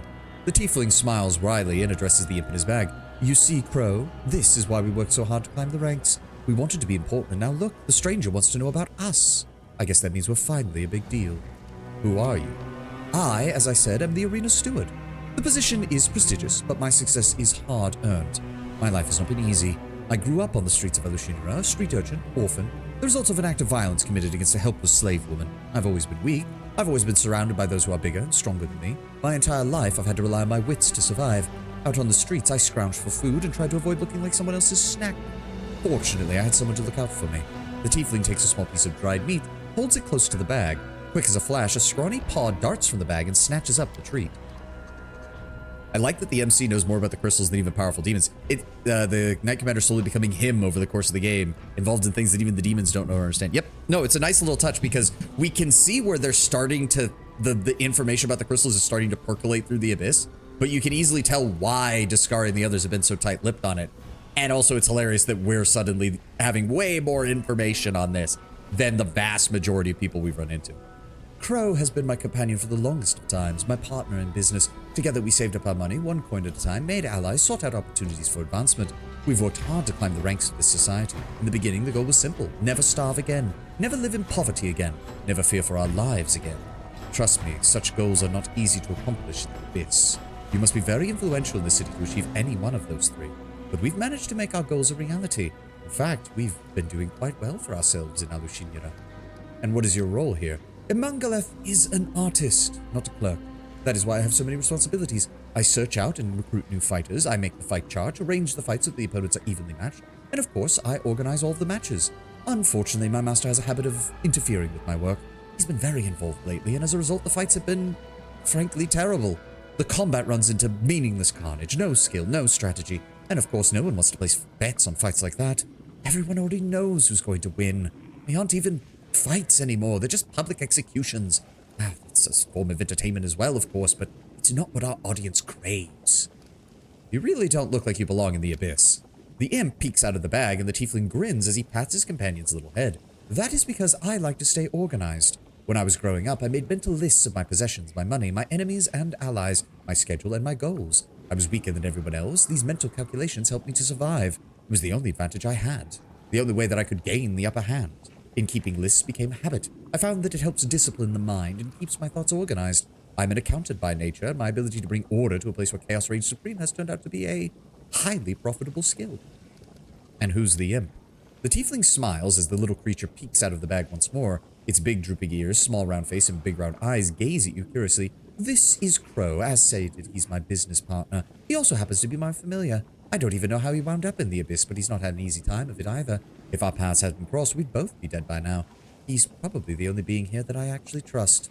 The imp fidgets beneath your gaze and then finally darts back down into the bag to hide. It is odd to see an imp, an infernal creature, here in the abyss. The fundamentally chaotic energy of this place must be repugnant to a creature born on the plane of order and evil. The imp is from hell. How does he manage to survive in the abyss? Zelix looks at you with respect. It is nice to know a person who actually knows the difference between an imp and a quasit. Yes, Crow is a devil, though one of the lesser ones. I honestly have no idea how he ended up here, but at the time we met, he was extremely unwell. Staying in the abyss is not much easier for him than staying underwater would be for a mortal. That's how I spent the first real money I managed to earn here on this fine, stolen-to-order bag. It had magical symbols sewn inside as to make its interior bearable for Crow. Okay. What would it take to get a meeting with Imangala? The imp pokes his head out of the bag in surprise. You seem to have aroused his curiosity. His sad, drooping ears perk with excitement, and he stares at you with his eyes. You wish to speak with Imangaleth? I'm afraid that is simply impossible. Imangaleth never communicates with anyone save his most trusted aides, and Geldafang is under strict orders to kill anyone who tries to even talk to his master without permission. Imangaleth believes that minimizing his contact with the outside world will make the audience in the arena want him even more. Alright, so we can obviously become a gladiator here. Now, what did this guy say? Can you make me stronger? The healer looks at you eagerly. You hear the shrill screech of metal against metal as he rubs his steel claws together excitedly. For 30,000 gold, I'll stitch you up something better. Much, much better. I beg you to reconsider, Commander. The power he promises is tainted by corruption. Arushale gives you a worried glance. Don't do that. By joining your flesh with the flesh of a creature of the abyss, its corruption will taint you. I've seen them graft the body parts of demons onto mortals just for fun. The mortals could not withstand the corruption, their souls became evil. I have an idea. We've been dragging a live demon along with us this whole time. Just kill her and attach a piece of flesh to her, then gain her power. Save for... Yeah, not right now. Not right now. A shame. You could have been made magnificent. Never mind. I'll consider that. I mean, that did throw up some big fucking warning signs there. I finished here. Ooh. Is there more? Acorn pie. We already have that one? Thought we already had that one. Sort by type. Yes, we already have that one. Alright. In case you don't like it, it's good though. I mean, it doesn't... The other side of the thing is that it doesn't really fit with my character. We're going down the legend path eventually and rejecting the whole gods and demons being involved in our lives kind of thing. So, it would seem a little hypocritical to do this. So, okay, so we've got our doctor over here and our fight organizer. Let's keep... We still have way more of this area to explore. Way more of this area to explore. Oh dear. Okay, I don't like that see, I do wish these animations were a little see what bit we can faster, do. because it's a little annoying having to deal with that. Okay, and then if I... Oh. Wow, there's some regular gear. So if I turn this way, that moves out of the way. Need to... Hello, Mr. Thanademon. I mean, it's... What is this? It's an incubi, a succubi, and 3 Thanademons. I think I could take that at this level, honestly. Oh! Oh god, Ember, what are you doing? Walking down a street in Alushindra, you see Ember. She's sitting on the ground surrounded by demons, shielding a scrawny babao who looks like he's been beaten. Why are you doing this to him? You're hurting him. Ah, you ragamuffin. We'll beat you up too. Who are you anyway? I'm just a mortal. I'm weak and silly. Compared to you, I'm just a mayfly. One moment I'm here, the next I'm gone. But I think you should listen to what I tell you because I've lived more than you have. This might be the most important thing you'll hear in your lives. Ember, you're only 100 years old. By demon standards, you were born yesterday. Ember, are you going to preach to demons? Why not? Are demons worse than humans? The best part about that is I can hear her say that, and the first thing that popped into my head is both Arushale, Social, and Regil simultaneously had just face palming. All 3 of them. Just smack, smack, smack. Just none of them think. The demons draw closer to the girl and look over her with contempt. What's with all the riddles? What do you mean you've lived more than us? It's very simple. I mean, I haven't lived very long, but I have friends. Those I can protect, those who are glad to see me. There are many sad things, but I still know what happiness is. But you beat and you bite and you fear and you hate each other. Are any of you really happy? And if you aren't, is that any kind of life? So I've lived a lot, but you've spent centuries and centuries without really living. This moral brat, lump of meat, you're gonna preach to us? The demon gives a predatory sniff, bends down and shows off his mouth filled with sharp teeth. You know what makes me happy? Gobbling up tasty pieces of meat like you. Ember looks at him serenely. She reaches out and strokes his horned head with her burnt palm. Poor thing, you're so hurt and scared all the time. You feel a bit better for a while when you torture others and forget about your suffering. But is that really happiness? The demon recoils from her touch. There's a combination of surprise and terror on his fearsome face. The hell, are you crazy or something? The demons are still crowding around Ember. Their faces show caution and rapacious interest. It's clear that they're slightly afraid of this girl who shows no fear, but at the same time, they see no obvious threat. Ember, the demon's wounded. Words are all well and good. Why don't you help him? You're right. How embarrassing. Here. Ember whispers a spell, and the demon's wounds heal. And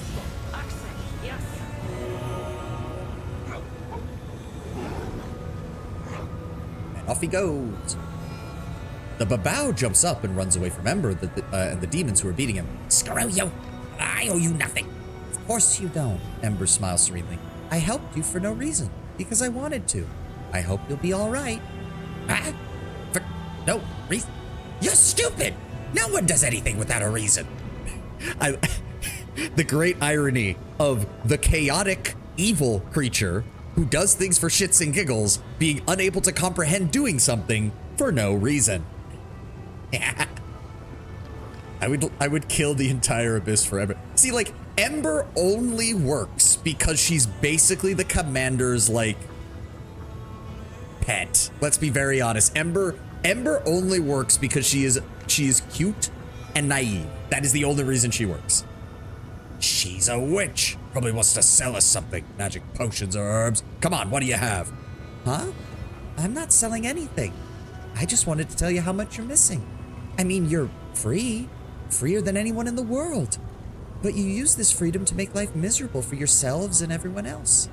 Just think how much happier you could be. Emperor keeps preaching, and some of the demons listen, occasionally interrupting with laughter or obscene jokes, until finally, after a while, they grow bored and walk away. Cute. In that, like, Gap Moe, like, young elven girl preaching to demons should not be cute, but if not cute, why kind of adorable that she's able to get demons to listen to her? Not physically cute, but like the concept of it. It's like big bad demon evil, but when it's around Ember, you can just imagine it's like a chibi version of the demon. They left. Do you think they understood anything? At this point, Ember, if anyone could convince a demon to repent, I'm convinced it's you. Aw, thanks, but it's not about me. There's kindness in every creature, even a demon. They just forgot for some reason.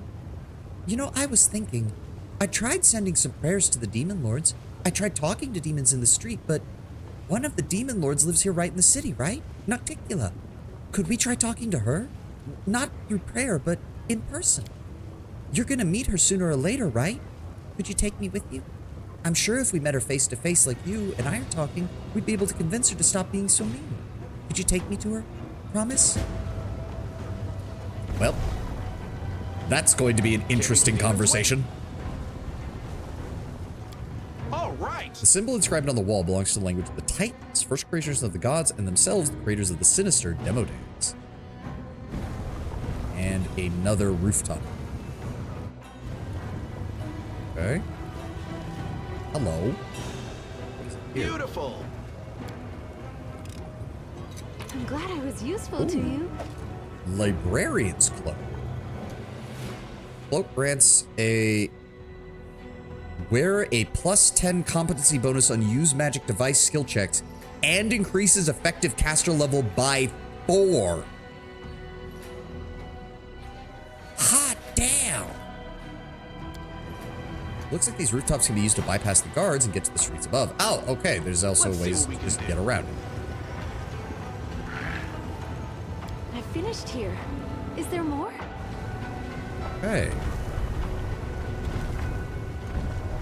Who else? Here we go. Oh, wait. What was that? What was that? Oh. Right. This thing was talking about this being the language of the Titans or whatever. We have a... I don't think I have anything to put in there. No, whatever it is, I don't have it. I can handle it. Okay, so I think we've been over most of the city. I guess there's... Can't make the demons wait. We get back down there? Yes, I mobility finished check. here. Is there more? Read the previous comment. That's a puzzle you'll need a guide for. Oh, okay. Great. Some crystal ball, citizen slave. Beautiful. I was wondering why there's no... That leads to the nexus. Okay, so I guess the only real option we have right now is the Battle Bliss. Oh, no, wait, there is the port. Shit. How do I don't remember how to get back down. What's this? In both appearance and nature, even the architect of the city, what is it, is in constant motion. This is the guiding principle. Let's see what we can do. So if I go back down here... Oh, and this leads to the port.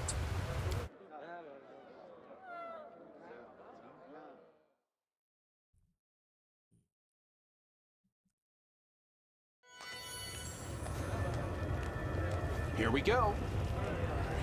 Okay. I'm assuming we're gonna run into more fights at some point. I'd roast your flesh over a fire, but your eyes, those I'd eat raw. Well, you could try. Maybe a marksman. Maybe a bar. I can handle it. I'm honestly surprised you can't just attack anyone you want in the city, but I guess that would be a fast track to getting Nocticula pissed. What's your business? Cheap Can't make booze the and demons quench wait. the fire inside. Oh god, this place is gonna be just as convoluted as the other. Oh. Yep, it's our friend, the fucking boatman, the helmsman. We will not be doing that right now because that's gonna be an entire thing. Does he have updated wares? Ooh, agile speed sawtooth saber. Okay.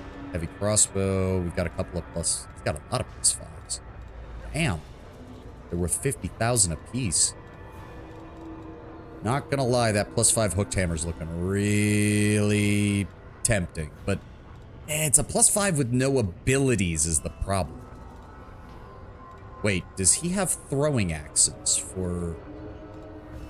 No, he has darts, but not throwing axes. What else have we got? Full plate +5, full barding +5. Okay, so he doesn't have anything that actually has an ability. He just has stuff that gives enhancement bonuses. That's all it is. Amulet of Mighty Fist +5. That's 100,000. Good lord. Agile Fist, Ring of Protection +6. Raider Kinetic Diadem. Belt of Physical Might, Belt of Physical Flow, Belt of Physical Form, Natural Armor. Does he have anything else? Mental Perfection. Bracers of Armor +7. Hot damn. Cloak of Resistance +6. Vast Intelligence, Inspired Wisdom, Headband. Ooh, he's got a lot of shit. That's really fucking good. Is it again just regular? Yeah, it's just regular plus items. God damn, he has a lot. Anything else? Bag of Holding large for an additional 300 pounds. Bag of Holding regular and Bag of Holding small. To be fair, we can carry almost 6,000 pounds of equipment thanks to Ulbrig and his lordly fucking strength. So, not exactly a problem.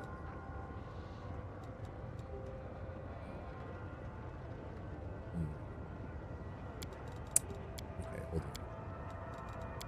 Hold the phone. So, physical form would be the one that I want because that would get me to a +6. And then Greater Kinetic Diadem. It's another 98,000. Good lord. But that'll give me another 1d6 worth of damage on regular blasts and 2d6 worth of damage on composite blasts. That's 188,000. Okay, well, good time to sell off some of the items that I picked up from those guys. Composite shortbow can go. Shock composite bow can go. Chain. I don't need a stud of leather. Regular chain for either. I'm gonna have to do some organization on this at some point.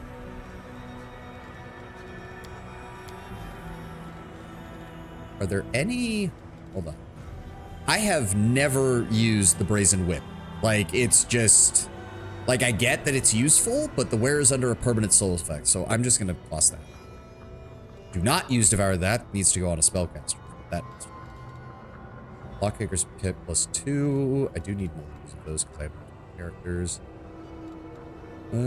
Just try to see if there's anything else that I can get rid of. Scroll of Resourceful Raid. Oh, I did get one of those. Huh. It's a shame I don't have any people who can use it. Oh, bulk sell. There we go. Drop all those off. I mean, I suppose...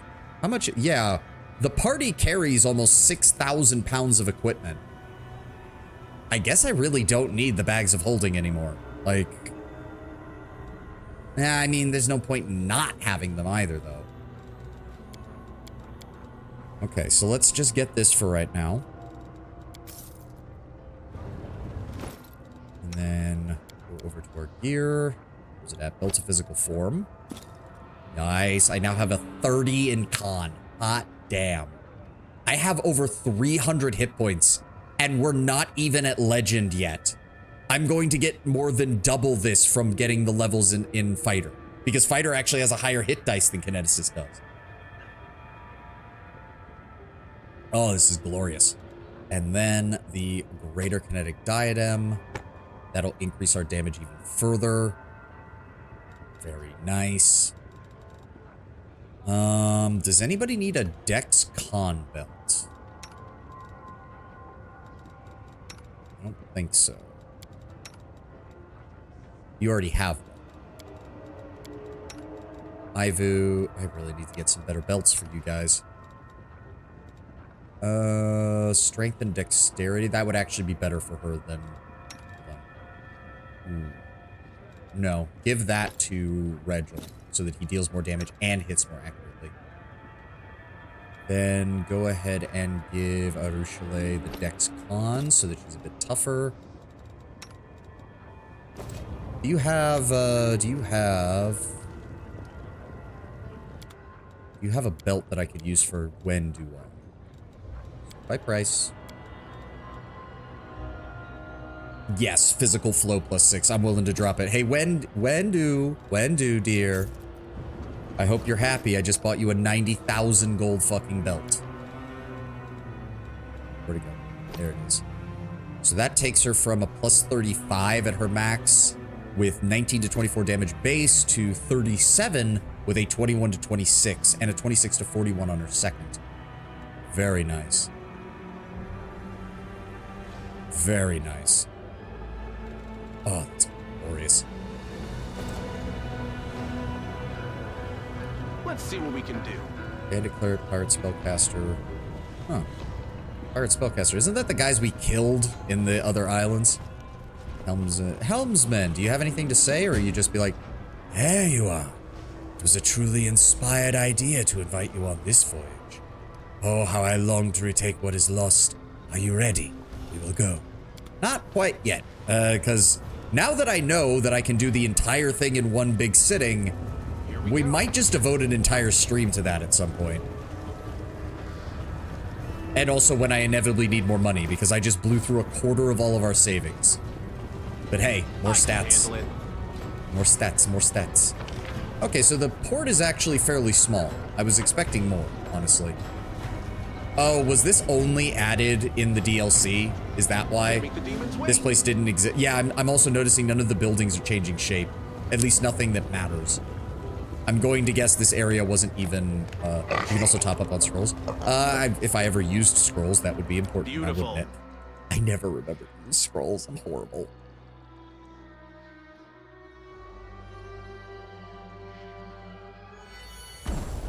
Okay, so that was the port. Good to know. Still not sure how to get up there. So are some areas just not accessible except through teleportation? Like there's literally no way to get an item except through teleportation? Never mind the fact that Ulbrig can fly, which means he should easily be able to just go up there and grab it.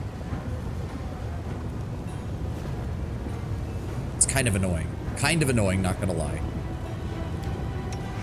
Ivu, just go ahead and teleport yourself up there. Single. Yeah, see, like, that's not worth it. That's just not worth it.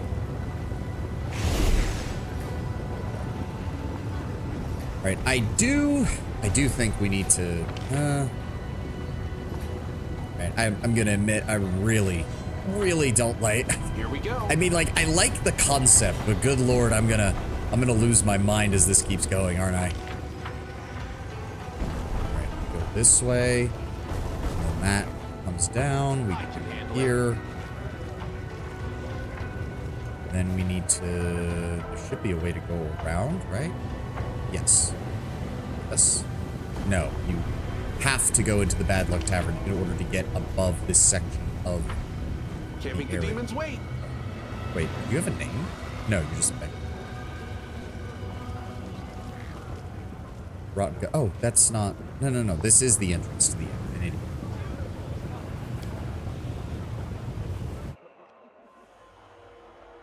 And then we want this one, right? So I believe as well. Hold on. Oh wow, yeah. Visit Valexia's mansion. Arrange the fights in the Battle Bliss. I'm famous. Secure an audience at the harem. Arrange a meeting of Nicticulo for Ember. And more Willidus stuff. I guess I need to. I mean, he's doesn't seem like he really needs anything. I just need to remember to grab him before we do anything else.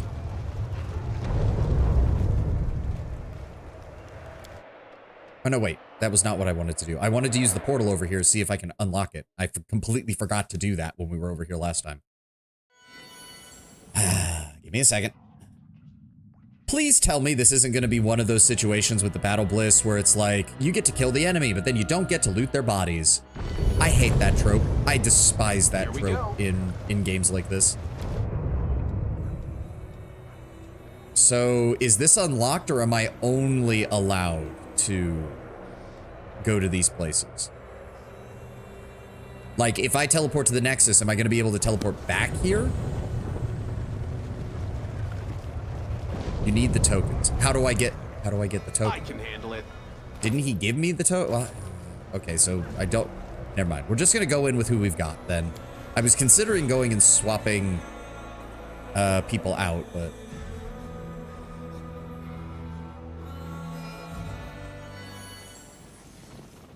We've got a good setup here. Can't make the demons wait. All right, let's give me a hard save real fast. I want all of Alushinra to know my name. Can you arrange a match against your strongest gladiator? The tiefling falls silent. He looks as though he's calculating something in his head and finally responds. If that is truly your goal, you'll have to defeat the current champion. If you kill Geldafang, your name will be on everyone's lips. But you'll need to prove yourself if you want that opportunity. A fight with Geldafang is a big deal in Alushinra. Only members of the Nahindrian League, the most elite of gladiators of the Battle Bliss, are considered worthy opponents. Killing others just to entertain spectators. Creatures of the abyss sow death and destruction in such a careless, casual manner. But it is extremely difficult to join the League. You'll have to slay an active member and take their place. If you wish to fight the champion, you'll have to spend quite a bit of time in the arena. If you would like, I can arrange a fight between you and another newcomer. Prove yourself in the battle, and I'll find you a match against a more reputable opponent. Fine, I'll prove myself. Who's this newcomer? I'm glad we've reached an understanding. I'm ready to enter the arena. You're in luck then. For the past several days, Amangaleth has been obsessed with recruiting new talent. He wants to introduce a promising new fighter to the arena. I think you could play the part perfectly. Amangaleth may even give you a chance to earn your place in the league. However, if you do become a candidate for membership, be careful. You will likely be matched up against a very dangerous opponent. Will this be a fight to the death? Of course. Every fight must end in the death of a gladiator. It's the most important part of the show. Many of our spectators come here just to watch the gladiators finish off their fallen opponents. They want to see spectacular death scenes, cunning coup de grace. Of course, some fighters survive the ordeal and can be pieced back together, but... The tiefling gives you an appraising glance. I wouldn't bet on it, if I were you. Who's my opponent? The tiefling looks questionably at the imp who's peeking out of the bag. The imp shrugs and waves his hand dismissively before disappearing again. Zeklik's turning back to you. Some nameless newcomer. Okay, weird. I'm ready. I wish you good luck. If you die, greet death with a sweet kiss. Better still, slay your opponents, return alive and victorious. Okay. This fighter is a nobody from nowhere. If he survives, you'll all worship the ground he walks on. I'm seeing a bunch of... What are those, babaus? Today, we have the dubious honor of welcoming to the arena Sovan of Golarion. Let's see what moniker he earns for himself if he lives that long. And who will stand against him? Well, they may be small, but they're far from harmless. If you underestimate them, they'll bite your family jewels off. An outsized amount of spite wrapped up in a tiny, ugly package. It's Smugwug's wild gang of methods. I'll bite your nose off, you Galarian scum. I am wild and terrible Smugmug. Tremble before me. We will soon know which of these two titans will emerge victorious. Fighters, commence battle. So are we actually given a chance to like prep before they attack, or? Here we go again. I mean, I'm not gonna sugarcoat it, guys. I think I can take out like 4 of you at once.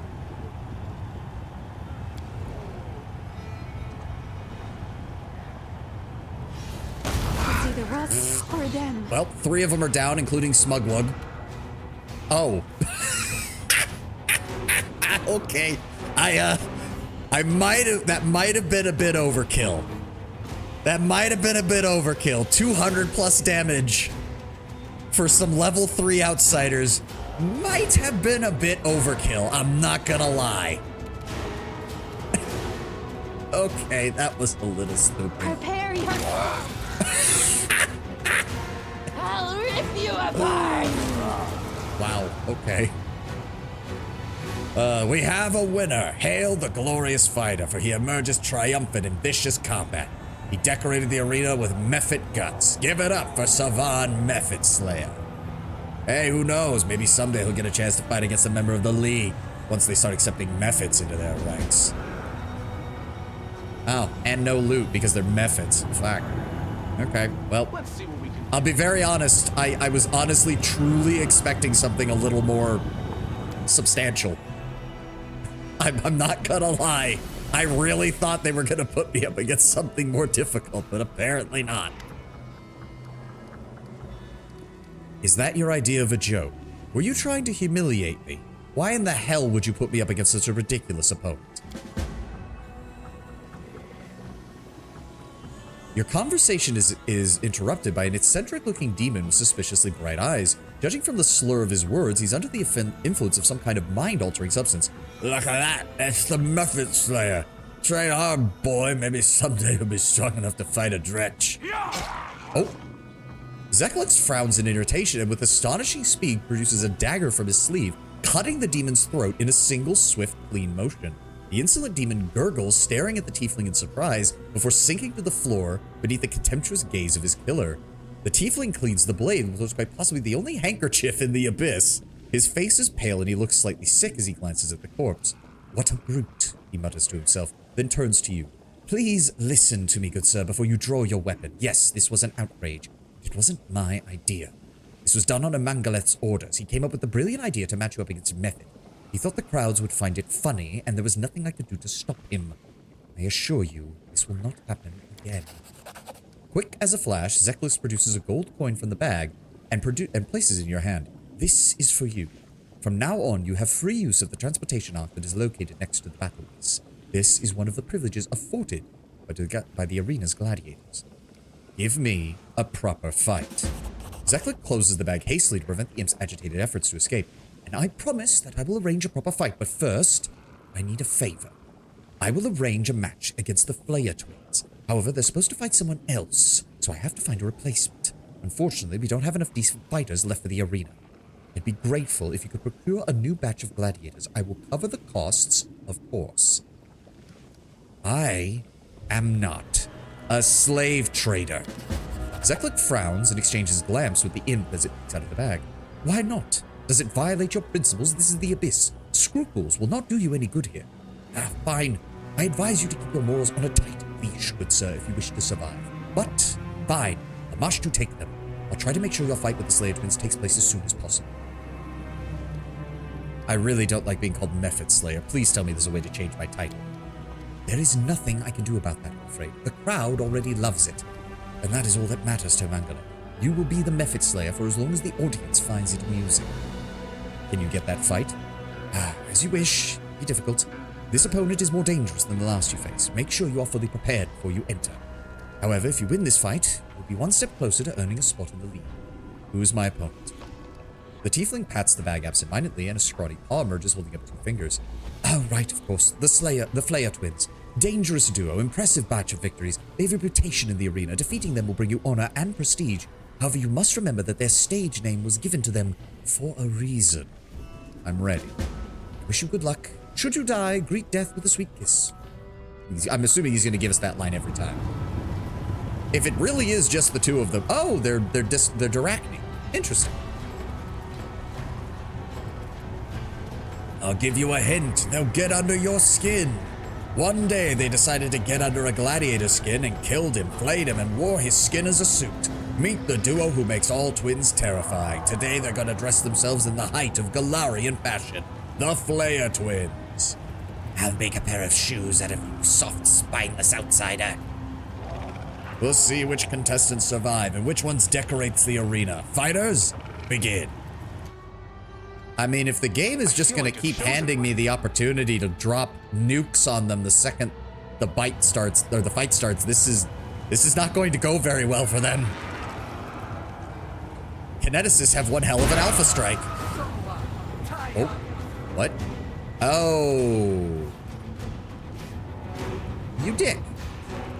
Also, how much health do they have? Oh, they start at level 20. Okay. All right, Wendu, I need you to move up. Ivu, go support. Ba-da-ba-da-ba-da. Ulbrig, you can kind of hang out back here because you can do a dive on them the second the fight starts. Social, you have... No, that's a bad idea. Do not walk through lava. That sounds like a horrible idea, in fact. I need you to get up here and block their path. Arushale, go ahead and give me... Just move up. Regil, advance. Innovation, you bitch. Wedu, blend this woman. They'll beg me to stop.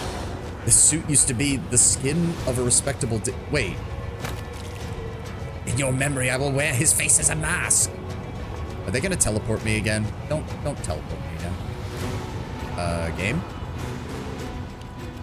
Oh, the way she said it made it sound like the real Flayer sister was inside the Darachne's body or something. That's what I honestly thought was gonna be the case. Good bite. And as for me, can I get to him? I can. Getting a free hit meant ending the fight before it starts for me. Yeah, I bet. No, let's just go with, I've got plenty of burn. Go ahead and give me a long range extended, maximized and empowered. Goodbye.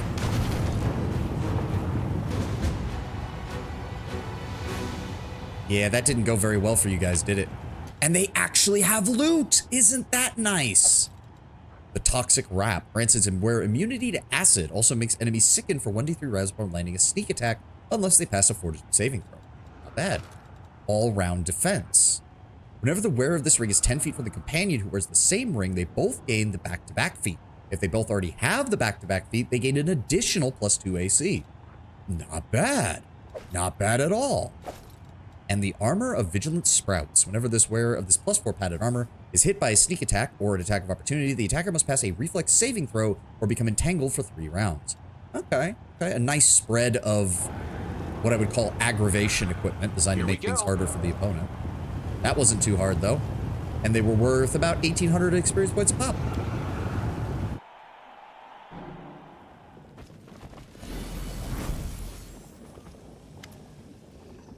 Okay, and now we've reached the point where it's just keep going down the list, basically. Fair enough, fair enough. All right, well, now I want to return back to the... Well, do I really need to swap anyone out, is the question? Like, not really. Maybe leave Regil and take a spellcaster so that we have someone with proper magical support. Might be a good idea. We can also check in on the kid that we picked up. I don't like how long the loading times are taking in this place. Like, for Arushinura proper, I understand it, but it's a bit weird when it's having to load places like this. Ulbrig. Oh, where's the kid?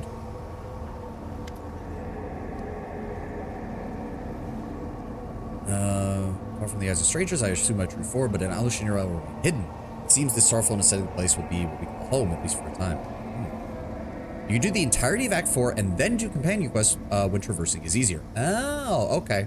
Still.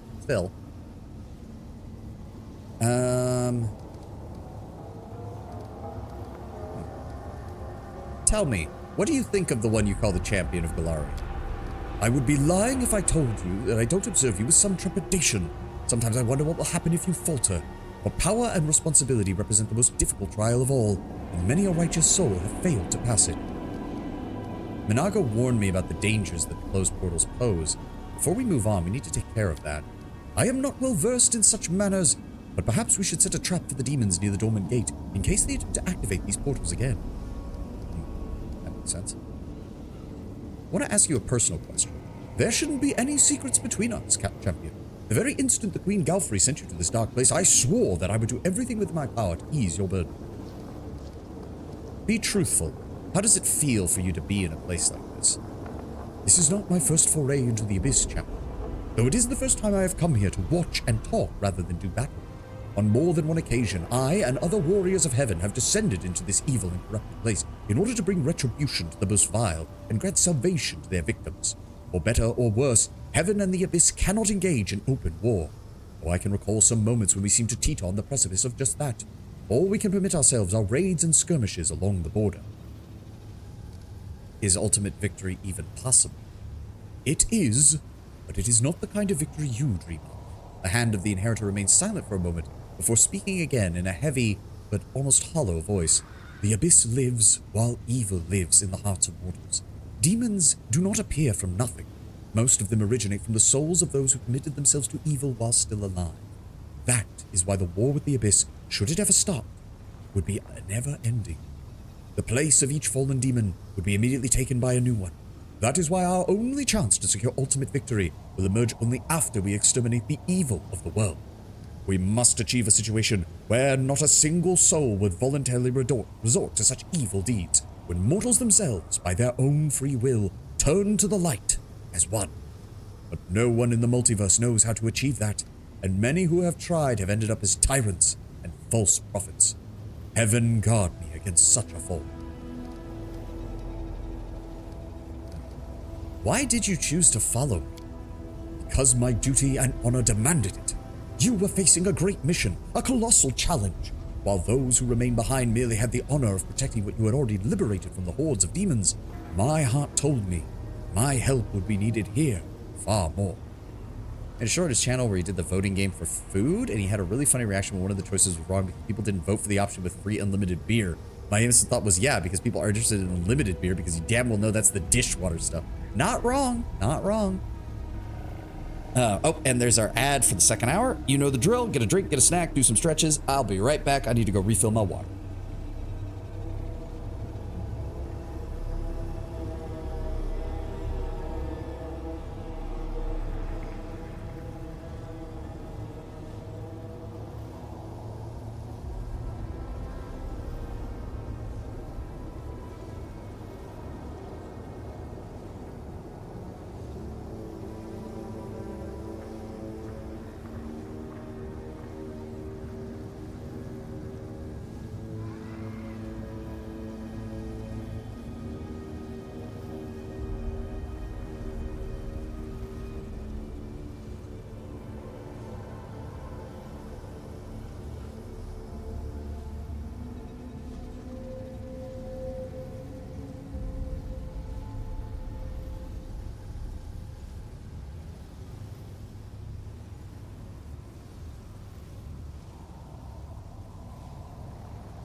They offer unlimited refills of beer. Yeah, no, it's swill at best. Yeah, and the worst part is, I bet you anything, it's not good tasting, but they will try to get the higher alcohol content because they don't want you drinking actually that much of it. Unfortunately, I have been to Germany, Tenwin, so Germany kind of ruined all other beers for me.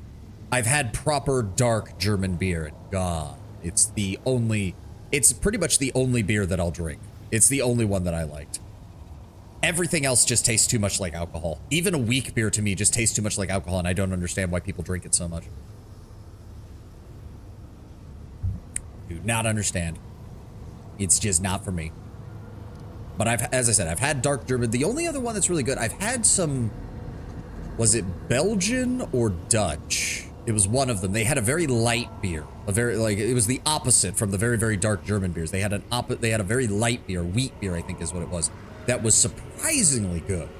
Not as good as the German darks, but given how little stock I put in most beers in general, it wasn't bad. And what are your thoughts on Galfrey's latest order? Iomade has never striven to rule over mortals.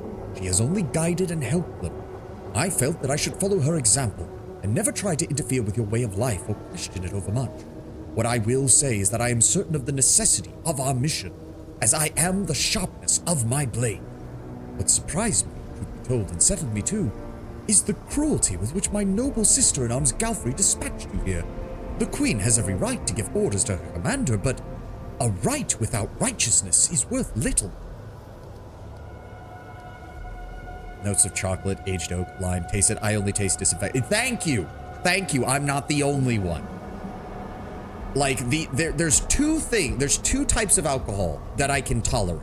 One, as I said, is the really dark German beers because I can actually taste something there rather than just alcohol. And the other is, I'm not even going to sugarcoat it, really, really fruity, like, alcohol drinks. Various ciders, any kind of mixed fruit juice with alcohol I can kind of tolerate. Or if you just mix, like, vodka, like unflavored alcohol with, like, fruit juice. Those are the only ones I can handle. I've tried whiskey. I've tried, like, rum. Okay, hold on. Rum is like the middle ground. Rum is like I can tolerate this because at least it has some flavor to it that isn't alcohol. But a lot of the others just don't. Is there anything you can help me with? I will follow you, remaining invisible so that our enemies will not be the slightest suspicion of my presence. When you need advice, I will give it to you. When you are stricken by disease, I will come to your aid. No matter how long you may have to travel through the abyss, you can count that I am near and that heaven has not forsaken you. I prefer chocolate milk over mustang. Not gonna lie, you're not wrong, runner. Not wrong. Going full fashion police, mocktails, passion fruit, mocktail daiquiri, my favorite. I mean, I've had some cocktails that are decent.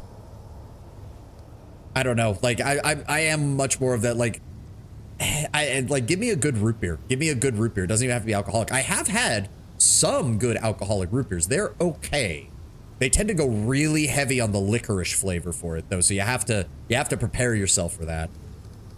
How are you even managing to hide yourself from the demons? This spell turns me into nothing but an invisible spirit, hidden from the eyes of all who are born in the abyss and whose hearts are blackened by evil. Those who hail from the outer planes are capable of seeing me as though they use magical sight of some kind, as well as those few whose woeful fate was to be born and raised here while carrying light and purity within their souls. My protection from demons is very effective, and will work until I decide to appear in my true form to join the battle or help someone in need. Oh, basically, it's a super advanced version of invisibility and protection from evil, basically. Their cocktails are decent, but none that wouldn't be better without alcohol. Sweet wine and oily fast food. That's a horrible combination. That sounds like it would be a horrible combination. We'll go. We're good right now. But in all seriousness, what happened to the kid? Is he hanging out inside the cave with the rest of the team?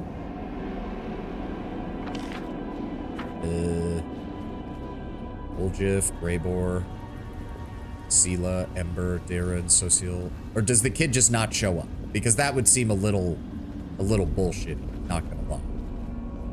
The Queen right now sits in her castle listening to the 20th politician wanting to gain something from the crusade, haven't had her army move in a week. Yeah. Alright, so if we go out, let me see here. So Wenduok has been having a lot of dialogue choices, so I do want to keep her. So does Aru. So let me see here. Regil just, I'm surprised Regil has not had more interactions. Also, apparently Arushla has a negative level. We're gonna have to deal with that. You know what? We haven't brought Nenio anywhere in a long time. Let's go with Nenio. And I don't really want to bring Camellia. Let's drop... Ulbrig is really good. Alcohol... You sure about it? Sure about what? Alcohol, kind of sweet, red wine and pizza, burger, fried chicken and chips. I don't know. I've never been a big fan of red wine. I'd have to find a good one for that to work with it. You sure about bringing Nenio? Yes, I would like to actually... We have not had an arcane spellcaster in our party for like 95% of the game so far. I would like to actually have an arcane spellcaster on hand. And it's either her or we bring like Darren. And yeah, the only alcohol I can somewhat say is cider, not heavy stuff. I've had some good ciders. Ciders get a little more leeway because I feel like fruit juice just works better with alcohol than beer. Or most other sprites. Spirits, rather. You know what? Let's bring... We're gonna drop Social for right now. Let's bring Darren. I want to see how he can do. We'll need to level them up here in a moment, though.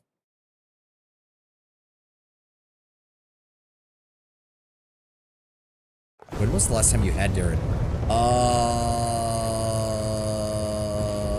The Lost Chapel.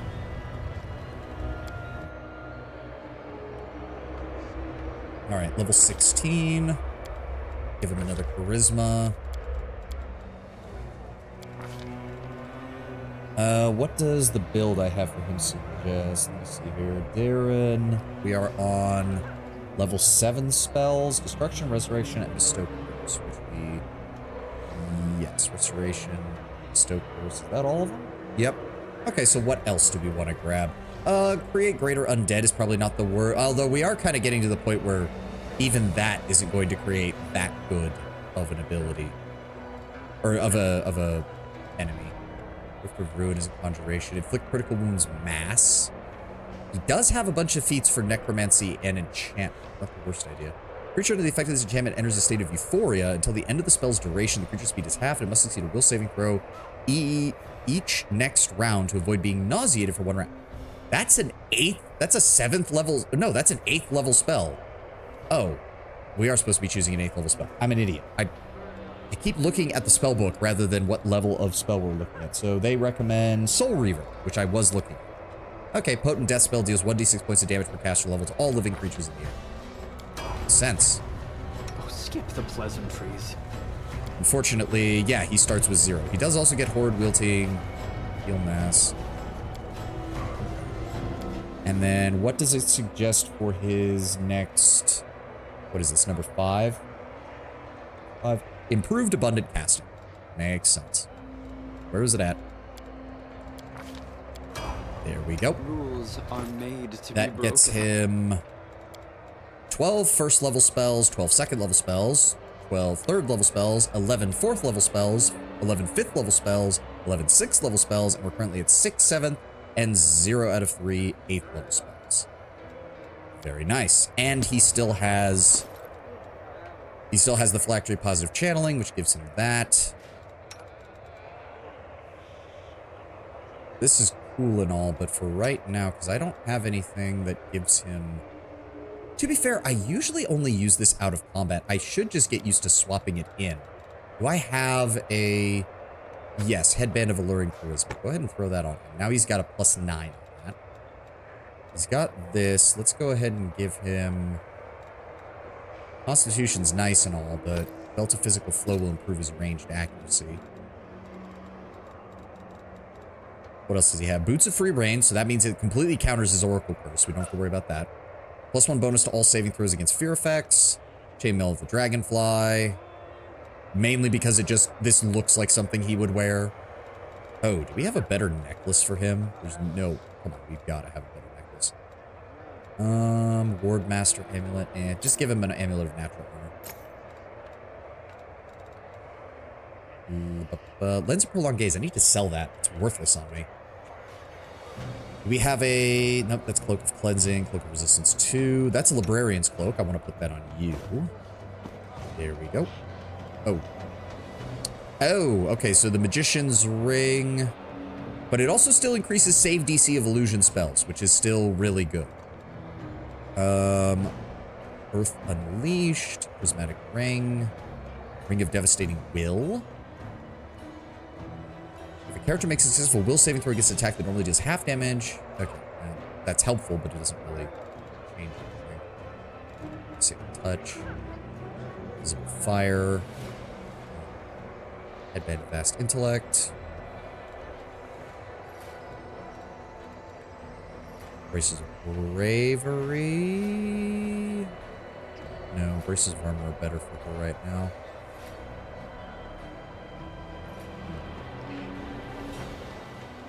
Not seeing... Goggles of Pure Sight. Put that on. God, that looks stupid on her.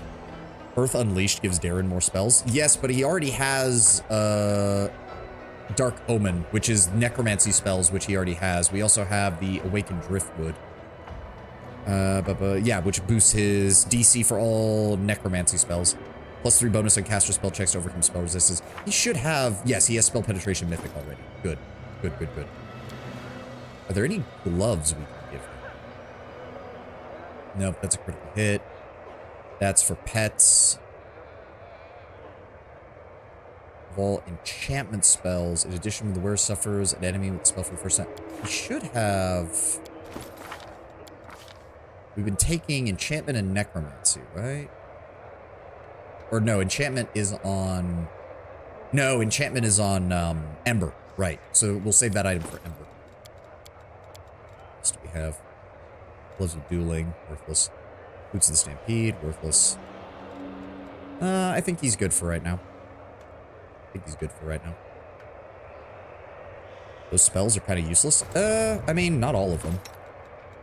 I can always swap them out later. Because let me see what we've got here. I mean, Cause Fear is pretty useless. That's for sure. Doom is only useful in the fact that if it can get shaken on somebody who doesn't otherwise have it easily. We got Bone Fist, we got Scare, False Life, Bone Shaker, Animate Dead for cannon fodder,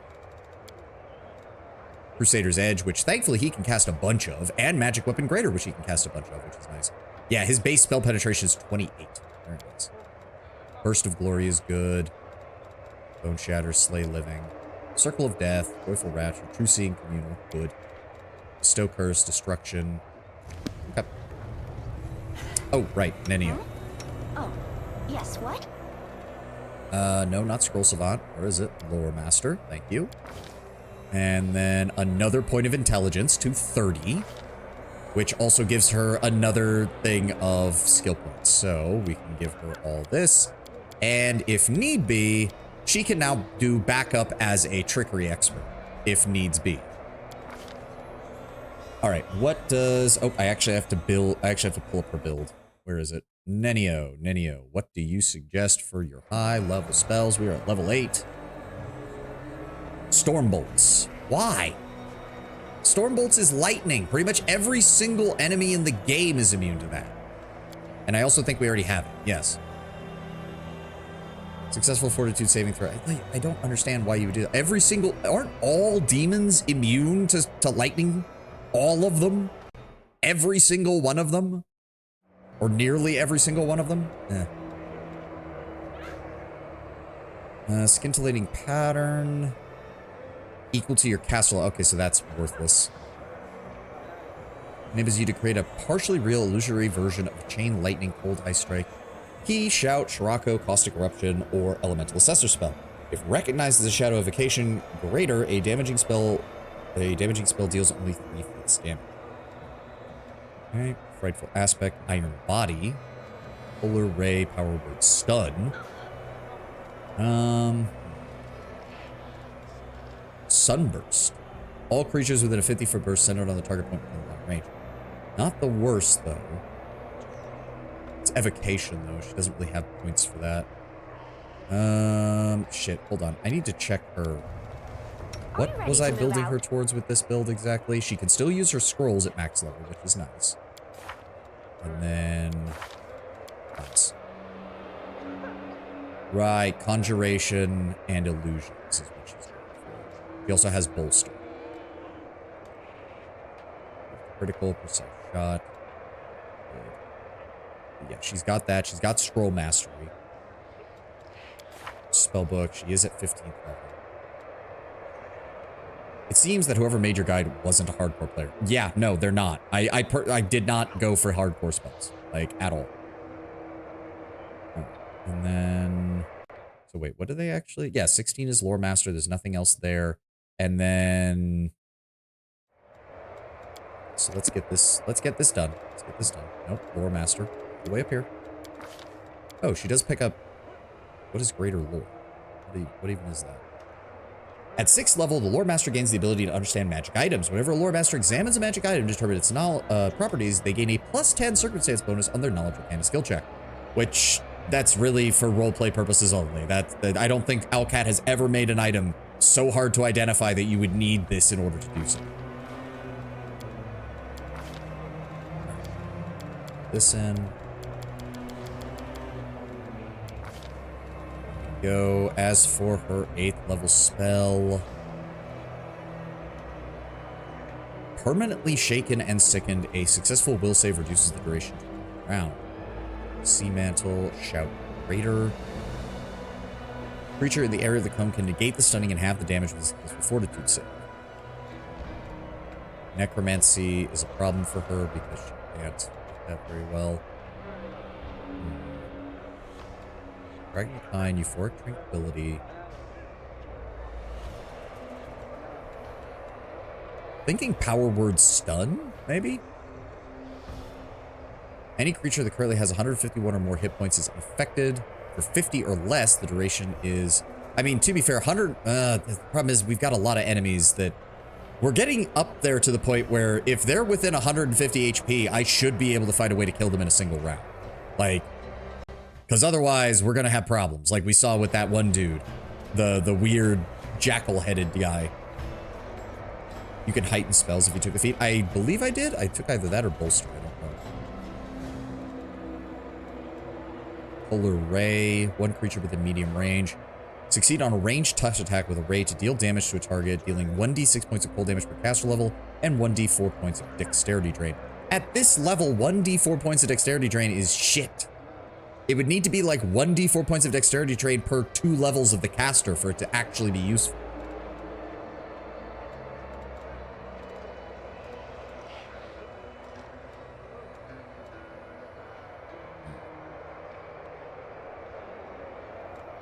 I'm wondering if having some summon abilities wouldn't be the worst of ideas. Summon Elder Elemental. And we'll grab Power Word Shout. Sonic damage isn't as resisted, and that's true. Yeah. There we go. You are my favorite aid. They recommend Last Stand for her, which seems... Once per day, when your HP drops low, you become unkillable. For 2 rounds, you become immune to damage that would make you unconscious. Oh, yeah, I could see how that would work. At the same time, though, I'm usually pretty good about keeping my backliners away from anything that could hurt them. What's the next choice? The next one would be Greater Abundant Casting, which, I'm not gonna lie, I kind of like that better.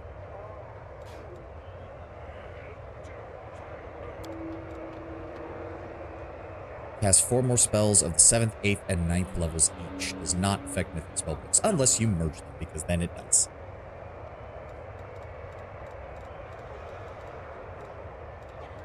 I mean, I think that works, yeah. Yeah, I'd rather grab that. I'd rather grab Greater Abundant Casting.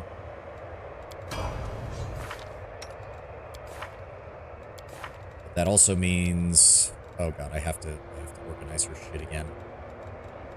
Let's go ahead and grab you... Like that. You have see invisibility? You do. You have multiple mirror images. You've got multiple blurs. You've got invisibility. Web, Glitter Dust. Glitter Dust is probably still one of her better level 2 spells, but we probably want some damage. Precious Poison, Sense Vitals, Summon. Create Pit. Worst idea. Magic Deceiver made that ability line worthless. Oh. Okay.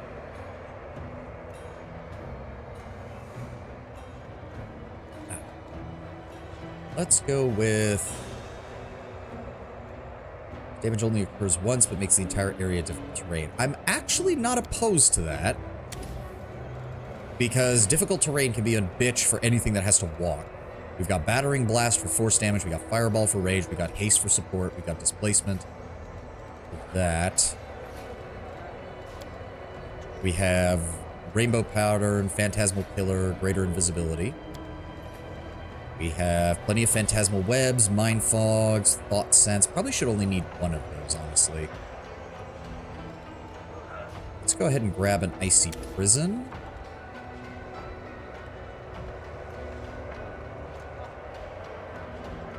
Let me double check this. Right. Will save to disbelieve, then a Fortitude save for the Nauseating condition, which is far more useful because it basically shuts down the enemy's ability to function. Let's swap in another Icy Prison where the Thought Sense is. As for level 6, we can grab another Hellfire Ray. Level 7, here we go. We've got a lot more spell slots here now. Let's grab a second True Sight Communal. We've got Legendary Proportions. Let's grab a second Greater Elemental. We have an Invisibility Mask in case we need it. Let's grab... Also, hold on, actually. Oh, there's a button to just learn scrolls. I didn't even realize that. What I wanted to do, was it level 4? Yes. So if we want to meta magic, phantasmal killer, bolster. Oh, that's only damage dice. And the other one is selective. Oh, right. We need to set it up so that, no, how do I hate how this thing works. Is it level 5? Phantasmal web. Selective. Let's go ahead and put that on there. So that'll show up in our level 6 slots, right? Yes. Which we can swap out Phantasmal Purification and one of our Hellfire ones for that. It's good if you're companion only, but between unlimited resting and MD, it's honestly not worth it unless you don't have any else to take. I mean, I like having plenty of options, so E-Shout is just a... okay, that's a single target version of the Shout spell, basically. Not the worst idea. Not the worst idea. 24-hour greater invisibility is goated. I bet. I don't think this build takes... Does it? No, it does not. It does not take prolonged spells or anything like that.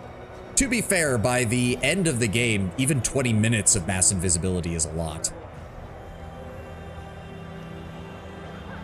We have a second one of those. Interesting, we don't have any more level 7 spells. I would have thought we'd found more. I'm going to need to go hunt down some scrolls for level 7 spells, I think. Let's go with a Shadow Conjuration Greater and a second E-Shout. As for her level 8 spells, we have no illusion spells yet. Let's grab... Nope, Angelic is a 2. Rift of Ruin. That sounds like a good control spell.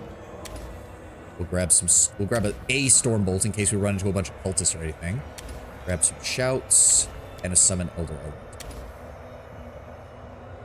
Greater isn't broken by attacking. Yep, as I said, even 20 minutes of greater invisibility.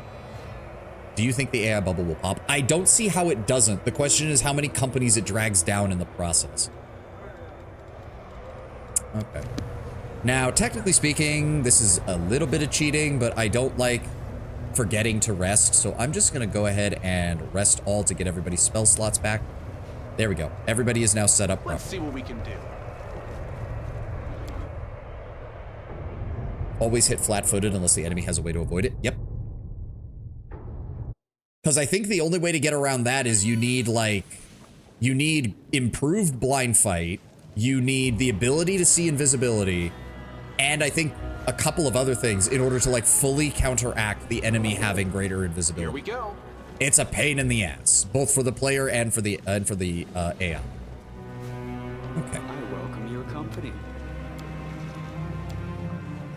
Yeah, I think this is pretty good. This is pretty good.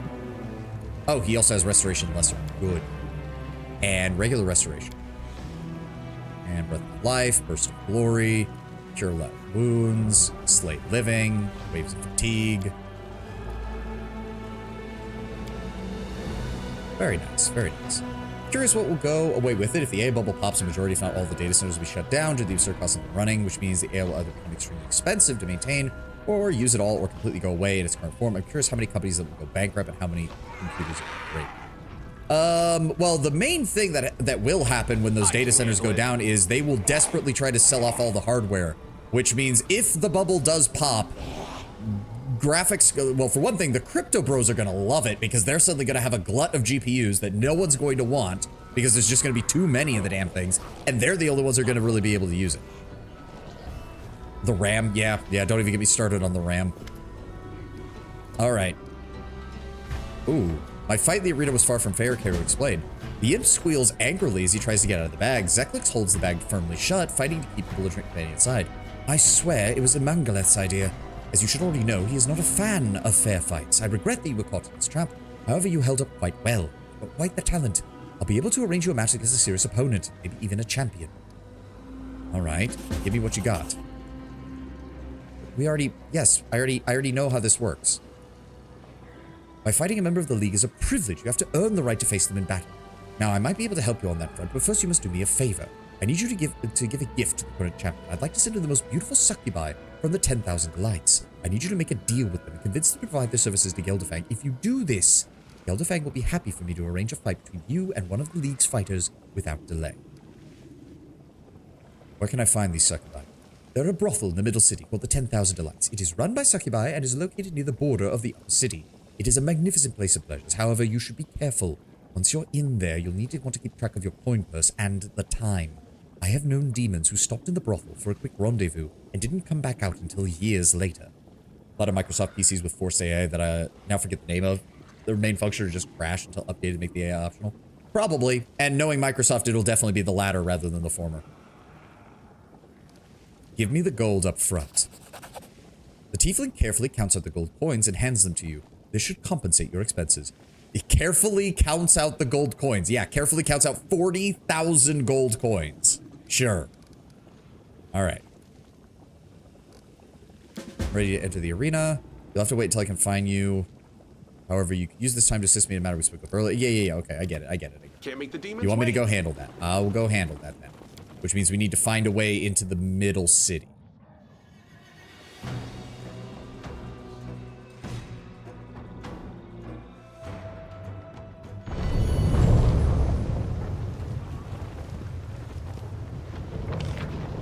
Yeah, there's a lot of stuff. I need someone with Dimension Door on hand, and I know Nenio knows it, but I don't think I memorized any of it. Shame. Oh well. Do I have enough fame to get past him yet? No. I'm kind of tempted to just kill them all. Oh, it's 4 Thanademons, not 3. Okay. So we can sneak in over here, if I remember correctly. Or we can walk... I'd rather sneak in right now. We can kill them later if we need to. They most likely have larger slabs. I mean, that's true. There are... Isn't there like platinum or electrum or whatever, which is worth 1,000 gold, so we'd only have to give me like 40 of those. All right. Up into the middle levels. Let's see what we can find here.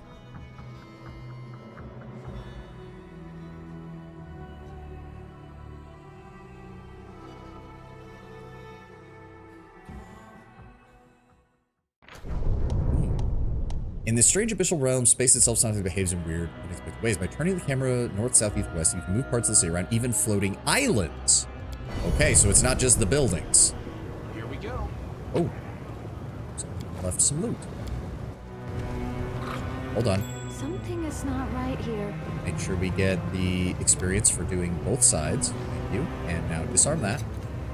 I'm glad I was useful to you. I can handle it. How do we... Oh, there's the gate guard again. So this is the opposite side of that. Sup, guys? Huh. Can't help but notice that the guards going down are way fewer in number than the guards going up. Can't make the demons All right, wait. let's find this place. We've got various slaves. We've got some random a single gold coin and a bottle of oil. Oh, what's that? Oh, hi. Mutasafin. The demon looks frail and sickly, especially in comparison to the mighty entourage that surround him. His voice sounds dull and tired, but his demeanor is calm and self-assured. He clearly believes himself to be in full control of the situation. Mortal with mythic abilities. How fortunate that you've made your way to the abyss. Moreover, you've come to Alushinira, which makes things even more convenient for me. What a stroke of luck. I need you as a test subject. And who are you? The demon remains silent for a moment. Either he's hesitant to reveal his name or simply enjoys prolonging the suspense. That's how you know you're in the initial part, yeah. I am Mutasafin. I am at present Hapsamira's most trusted outpost. I am on an urgent mission. Perhaps you can even guess what it is. Xantha Vang was working on something similar in your world wound. Of course, it was a mistake to entrust such work to someone who wasn't a demon. He did not fully appreciate the honor he had been given. No wonder his enhanced demons couldn't protect him, but it does not matter. I am superior to him in all respects, and I keep better pets. Greetings, fellow scientists. May I ask, what is your specialty? What experiments do you undertake at work and in your spare time? Would you be willing to conduct a joint experiment with me? Piss off. I do like the NPC's responses to Nenio, though. It's worth it. Surely it's dangerous for such a valued scientist to stroll about Alushinira ambushing enemies. Mutasafin's voice remains flat and indifferent. Believe it or not, I am in absolutely no danger. So are you going to attack me, or... Yes, let's get started, shall we? He turns around. Servants, you don't have to take the specimen alive. Just bring me the body. Alright, if that's how you want it, you dick. What have we got here? Rock Pillager, Greater Calivacus, Marilith, another Marilith, and Mutasafin himself, who is a Mythic Rogue, Alchemist 16, Outsider 3. Okay, well, I would like the Vrock to be dead, because he's going to be going very quickly.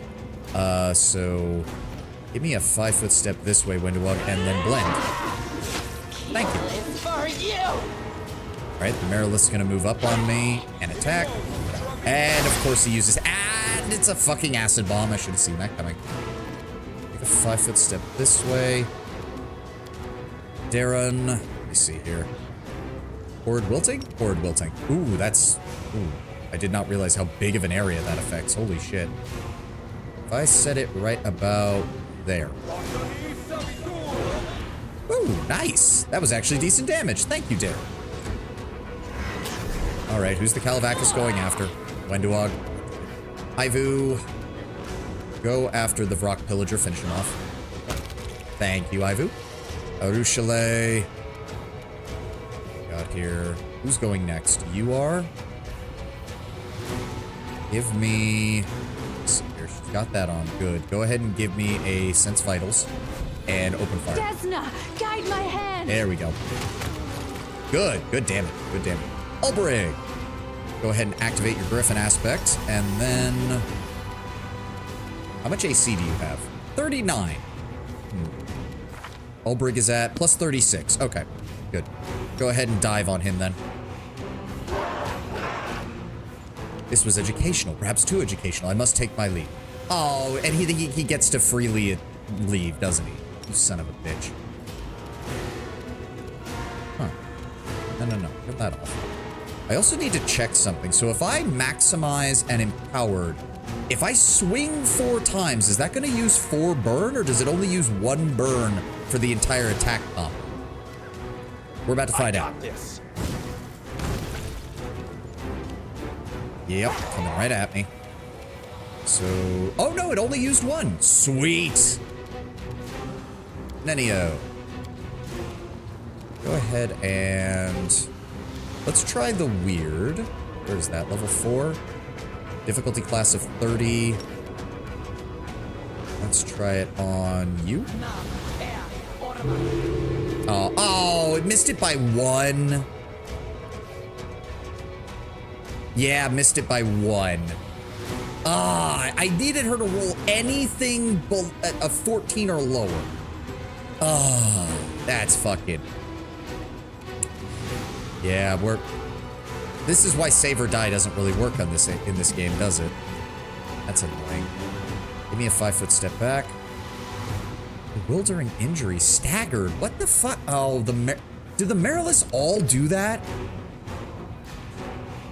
Did they just all have that as an ability? They just cause that every time they attack? You need to build for it. Yeah, I mean, I'm trying. I thought I was, but... Well, to be fair, she had a 75% chance of failing that save, and she still made it, because of course she did. No match for me. Yep. Oh, she's going after... Darren, how did you survive that? What? What the fuck? Hold on. Okay, I'm not gonna complain about my luck right now, because how the fuck did Darren live through that? Miss, critical miss, hits him once for 16, miss. 1, 2, 3, 4, 5, 6, 7, 8, 9, 10. 10 out of 11 attacks missed for no reason. I don't even know what just happened there.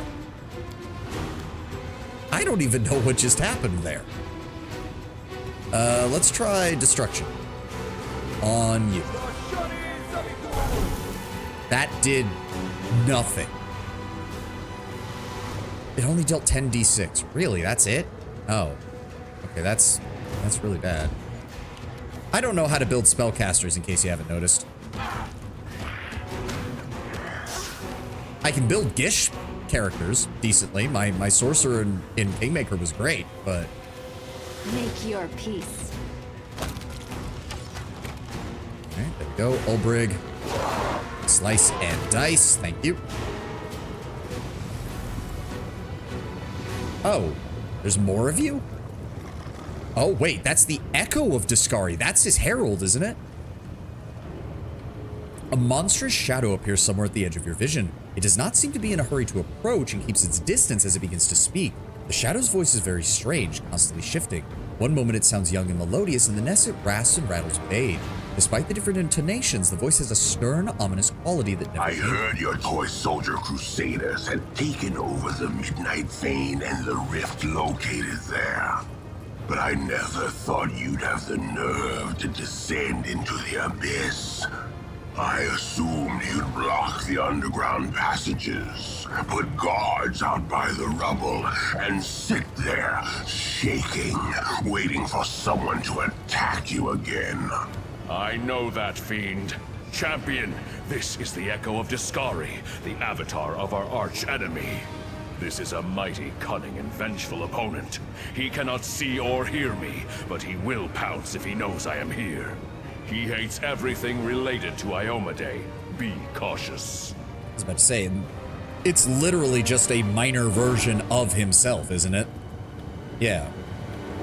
In a gambit lasting generations, the Lord Locus host established multiple cults in northeast Avestan, culminating in the transformation of the mightiest of his priests into the Echo of Discari, an avatar who could bring Discari to Sarkoris and tear a hole in the reality of the grasping rifts.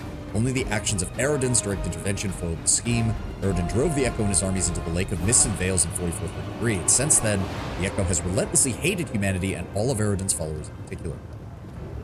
The Echo of Discari. I know who you You are. come from the land of Iomedae's servants. And Iomedae's servants know me, for I have killed many of them. And what do you want from me, Echo? It may surprise you, but nothing. You overestimate your importance, mortal.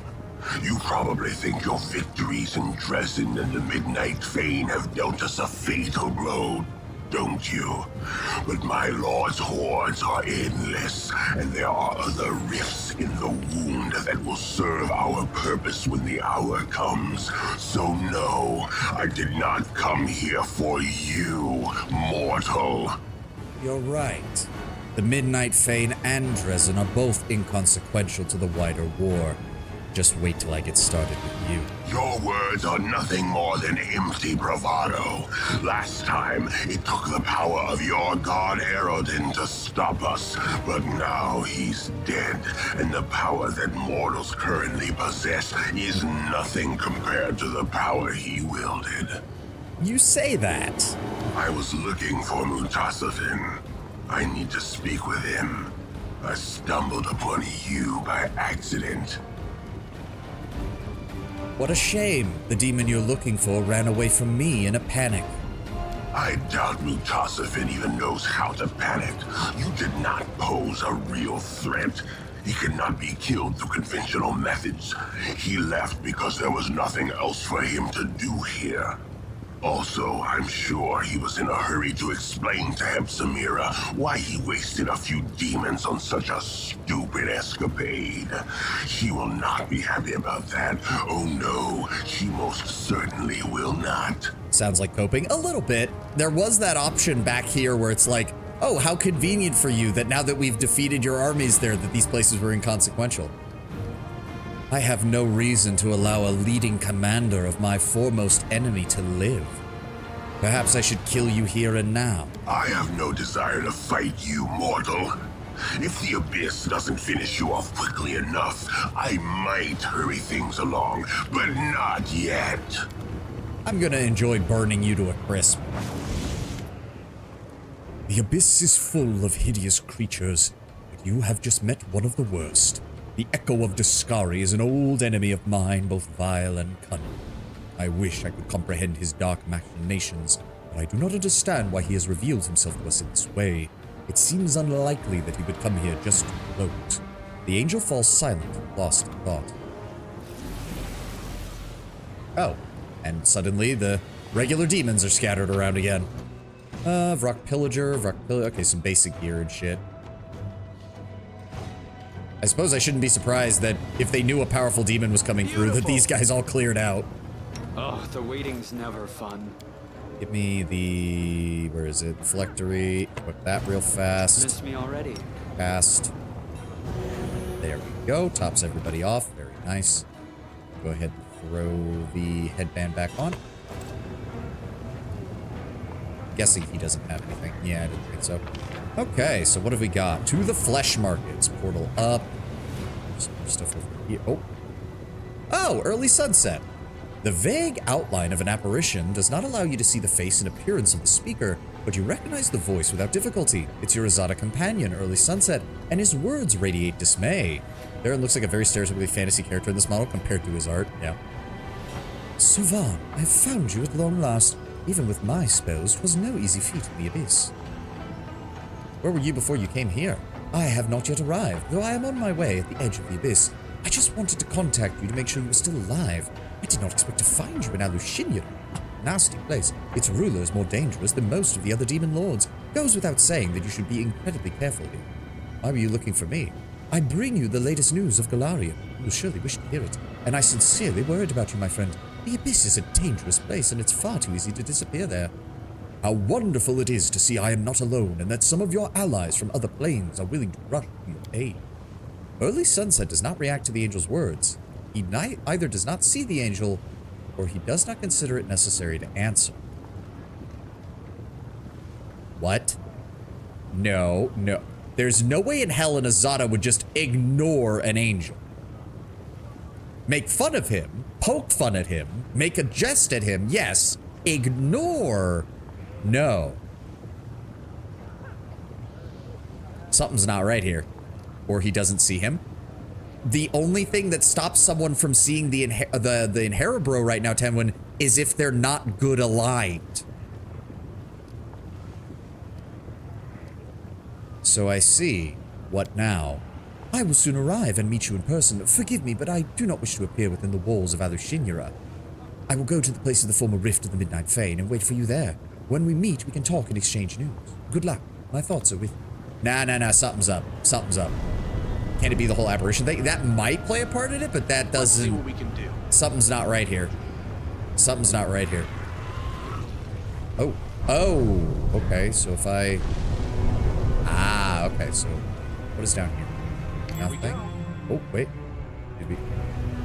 Ah, there's traps up there. So... We... Portal up. Oh. Oh, and now we're on the other side of town. Lord. Citizen, slave, watchful conspirator. Galu Warmonk. Cast spell to see you and talk to you specifically. Can't see those around. Then why would the Inheribro be able to speak about it? If it literally was just in my head, the Inheribro wouldn't be able to know about it either. Oh. Bet he's not just some random gawker, must be a spy. Finish him off. Oh, hi. Sup. 302. 250, 302. Or no, that one's weaker. So why is there a difference? 14 outsider, 10 inquisitor, 14 outsider. Watchful conspirator, 252. Lily 2. And then Galu Warma. Okay, these guys are going to be annoying. Go for the weaker one. See if we can kill her right off the bat. Which one's that one? That one, right there. I'll rip you apart. There we go. Remember my name. Arushale. When do Target I- the weaker one, please. I will resist. Thank you. That cleaving damage is so nice. And Phantasmal Killer. Darren is immune to How is Darren immune? Oh, the entity in his head, isn't it? The entity in his head is doing it. He's immune to death effects. Interesting.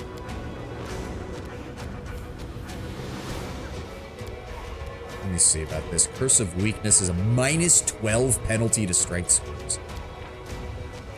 I mean, unfortunately, the enemy has a 37 in strength, so it's not exactly going to change much. Also, that puts him in prime range to get smacked. else do we have? Circle of Death, through seeing. Harm. Oh, but that's also a touch rage thing. Will half if used to damage. So will save of 24, will save of 22, and will save of 27. So funnily enough, the Lilitu would actually be the best choice to use that on. And down she goes. Oh, what? Who failed? Arushale failed the hold monster, and nobody else did. Wait a second, it's hold monster. Hold monster shouldn't work on... Hold monster's not supposed to work on... Okay, whatever. Ulbrig, turn that off. And dive the Oleodru. There we go. Good damage. Ivu, would you like to go support him on that? Also, did you take stat damage? You did.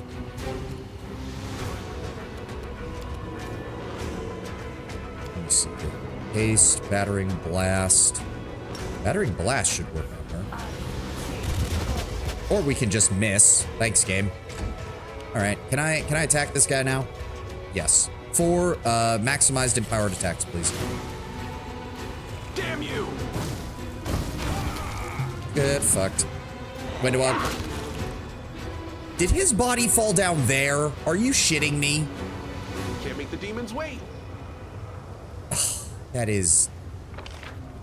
No. Please tell me that's a place I can get to. Yes, that's back where we were. Okay, that's annoying.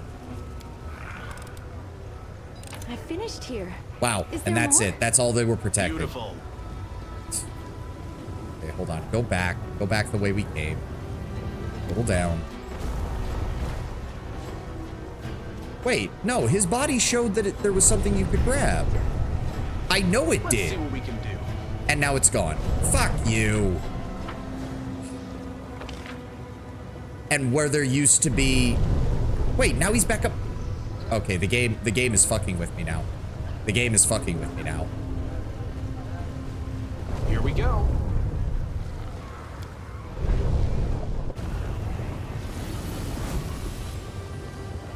Yeah, his body got teleported back up here. Oh, a Falchion +2. I mean, okay. I mean, at least it's something. Handle it. At least it's something. New shipment of Asimars has just arrived in the flesh markets. You should go buy a couple. Their fillets are so sweet. Can't make Oh, the dear demons God. wait.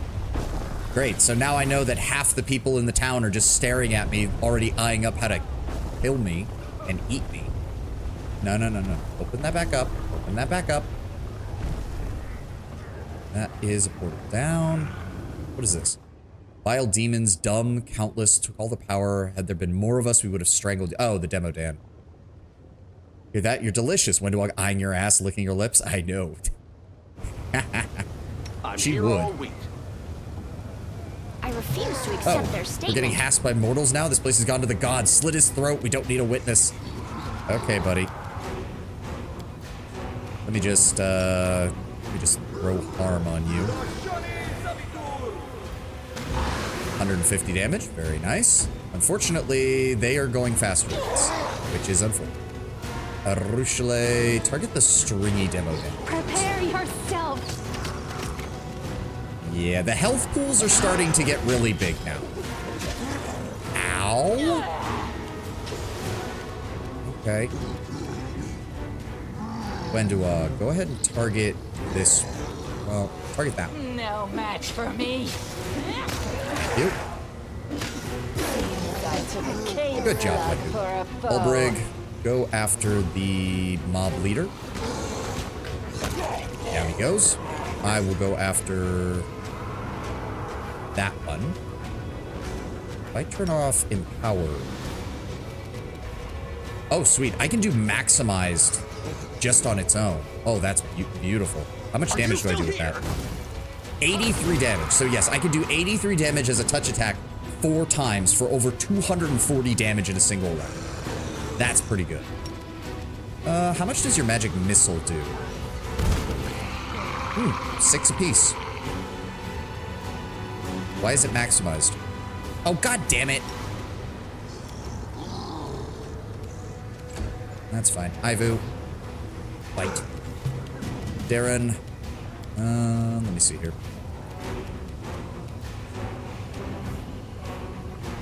What even is your save?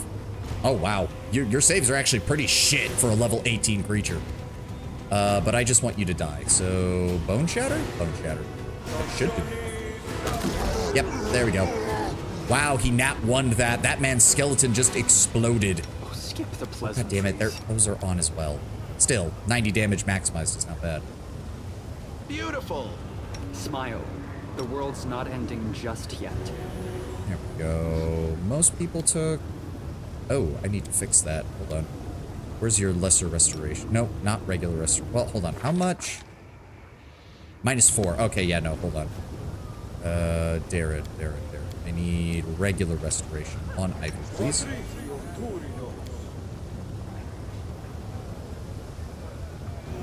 And then I need you to heal on Hope. There we go. Now, what did they drop?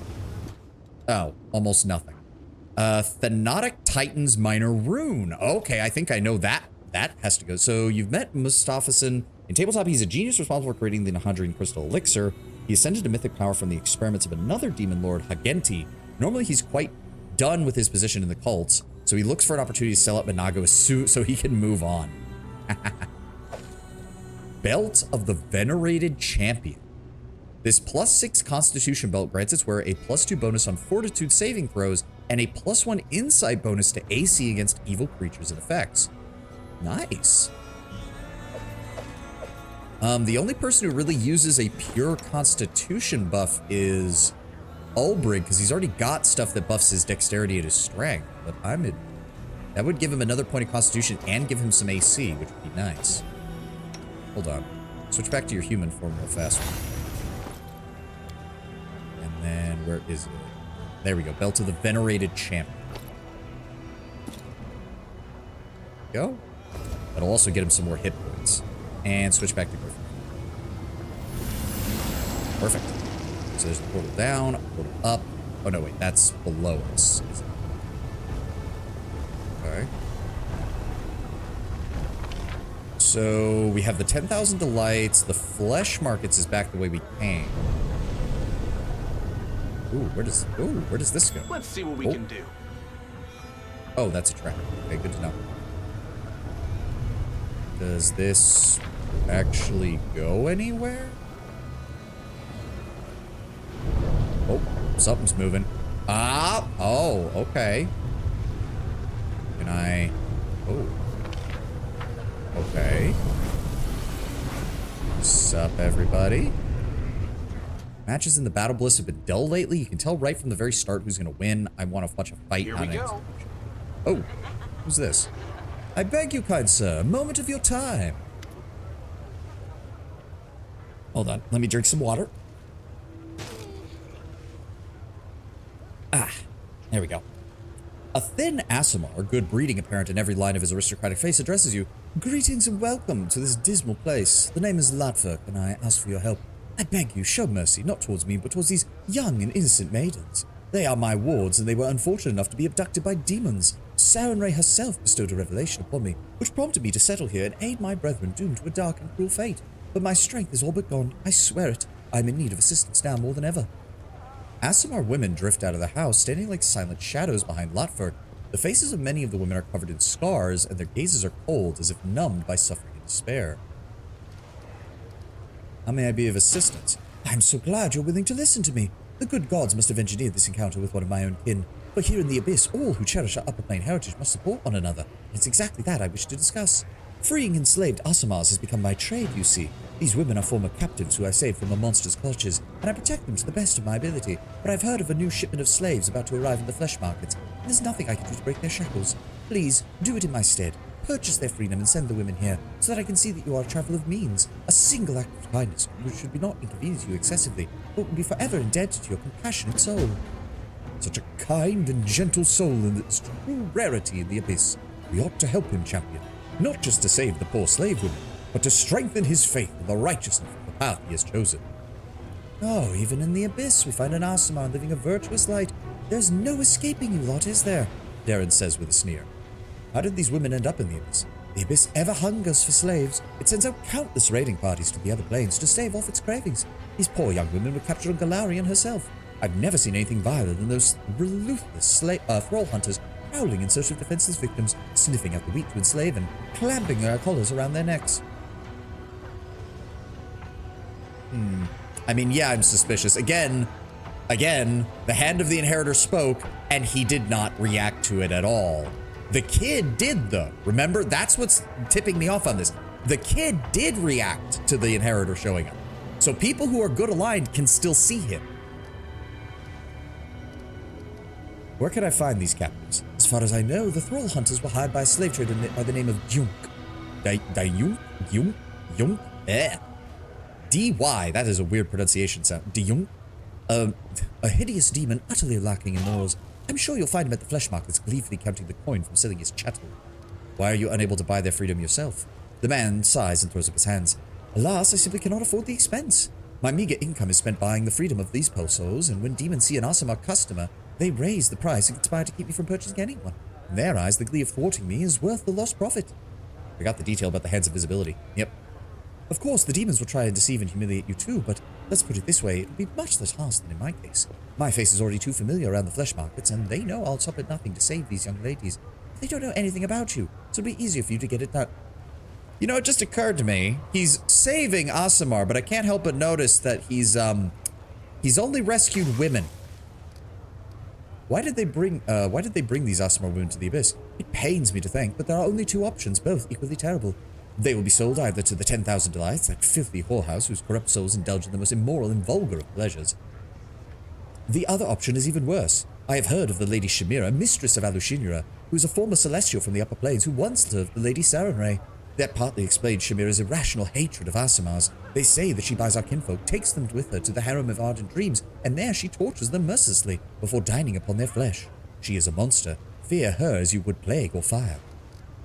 I see. Interesting. Aeon has a choice here. Did I already... Oh, I have a few questions. I do not doubt this. You've hardly expected to find trust a member of my race in the Abyss. Besides, the very nature of my calling, which is dictated by both altruism and compassion, must seem strange and unusual at a place like this. I'm used to questions and will provide whatever answers I can. That only makes you sound more suspicious, dude. Oh, and there's the ad. Okay, I'm gonna run to the restroom real fast. We'll continue as soon as I'm back. Wow, we've gone 3 hours and it feels like we haven't even explored half this city.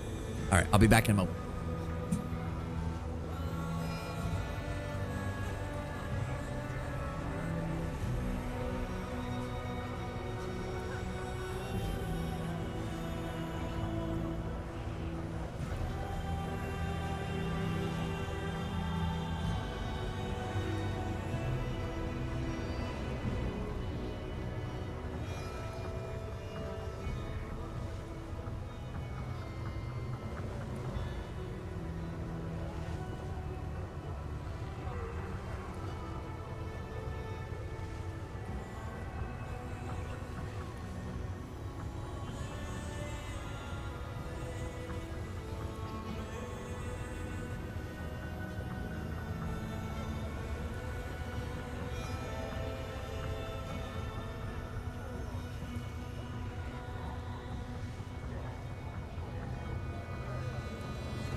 Yeah, I don't know. I think the tracking on my eyes is not working quite right, and I have no idea why. None. Oh well, nothing I can really do about it. B-Bridger is a pain in the ass to adjust even when I'm not on stream. Maybe I can... Hold on. Let me...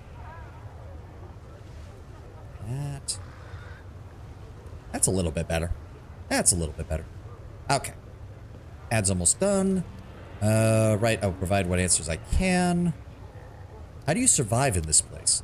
The Aasimar gives a stoic sigh. Oh, it isn't easy. My ancestry alone enrages the demons and makes them want to try to do me harm. There have been numerous attempts on my life, and they often tried to destroy my house where I shelter my wards. An articulate strict ban on harming visitors from other planes has protected me from the claws and blades of my more malevolent neighbors, but it is powerless to keep them from spitting at my feet, scrolling profanities on the walls of my home, or endlessly plotting against me. And what exactly called you here? I had a revelation sent by the merciful Serenray, and I realized that I should descend into this grim place and bear witness to its terrors, that I might aid those in distress. When I first visited the flesh markets, I saw young women, my kin, locked up in cages. They had been abducted from a different plane and put up for sale like goods or livestock. I immediately purchased their freedom and brought them here. I've been working to free Aasimar women who end up in Alusha Nure ever since. I wish I could do more. This place is teeming with tormented souls, but alas, there is a limit to my abilities and, not to mention, my financial means. Why are you only helping women? Because they are weaker. Oh, okay. Their refinement, innocence, and beauty makes them an attractive target for derision and torment. At least a man could go down fighting when his patience was out, but most of the young women I met were denied this final escape from the horde due to physical or spiritual weakness. I wish my Lady Iomade could hear these words. There is a small chuckle in the angel's voice. This mortal must be kind-hearted yet blind if he perceives spiritual weakness in those who often accomplish feats both great and small without a sword in hand, with nothing save passion and dedication. As you may have guessed, fiends like preying on Aasimars as they possess celestial heritage, but lack the inherent power true celestials have, of course. And what happened to your wards? They survived the most monstrous of abuses. The demons showed no mercy, subjugating many of them to unsullied flowers to abuse and torture. Disgusted by their beauty and purity, the brutes trampled their innocence into the dirt. I tend to their physical wounds, but their hearts bleed still. Many have withdrawn into themselves, and they do not speak, not even to me. I hope one day I'll be able to return them to some semblance of a normal life and send them home.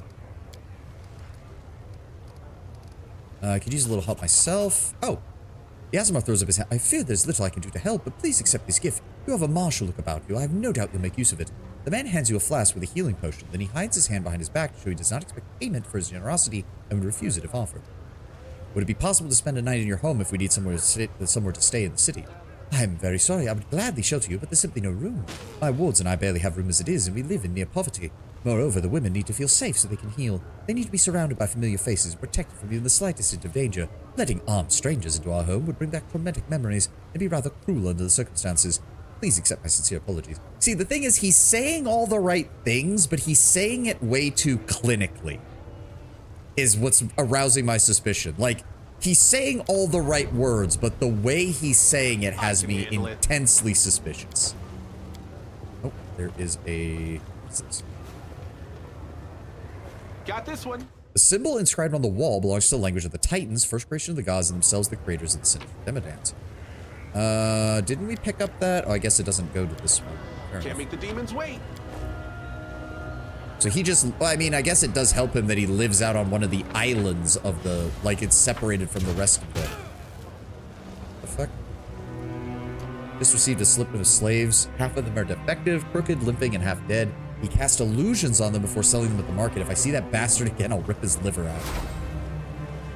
Labyrinth, Minotaur, Divine Seer. Okay, please get out of the way. Beautiful. Guard. Swarm laughs at the branded wannabe. The Swarm recognizes only Discari as the true demon sovereign. These guys just... Okay, they're just bitching at one another.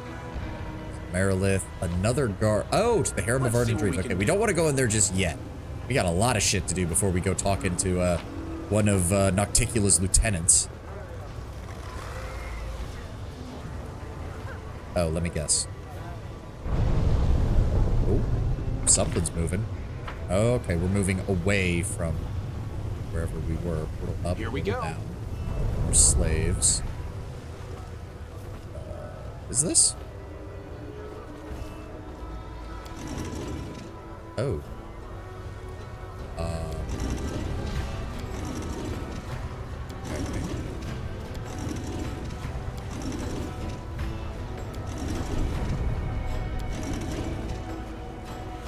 Okay, that's...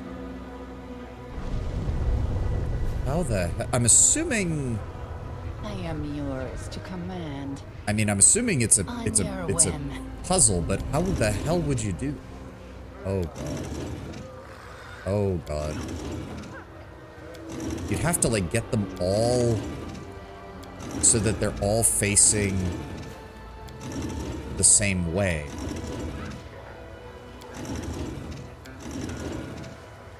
Bit by bit. You need to step on it? I mean, why would I want to step on it when it's clear that at the bare minimum I would need to have like 2 of them? Okay, somehow I got it back to this position again. Okay, well, we're just gonna leave that. Too many puzzles. Oh, this leads back down here, which links... I sense something. Oh. Yeah. I finished here. Thank you. Is there more? And that lock. I'm glad I was useful to you. Okay, gold. Some other things. Fair. Oh, can we... There we go. Ooh, knowledge arcana. It went splendidly. The islands floating in the air are not the byproduct of some crazy magic. It is the energies of chaos that endow them with their bizarre properties, and they're not even the most amazing thing that can be found in the abyss. It's easy once you know that. You need to step on it to stop it from moving. Oh!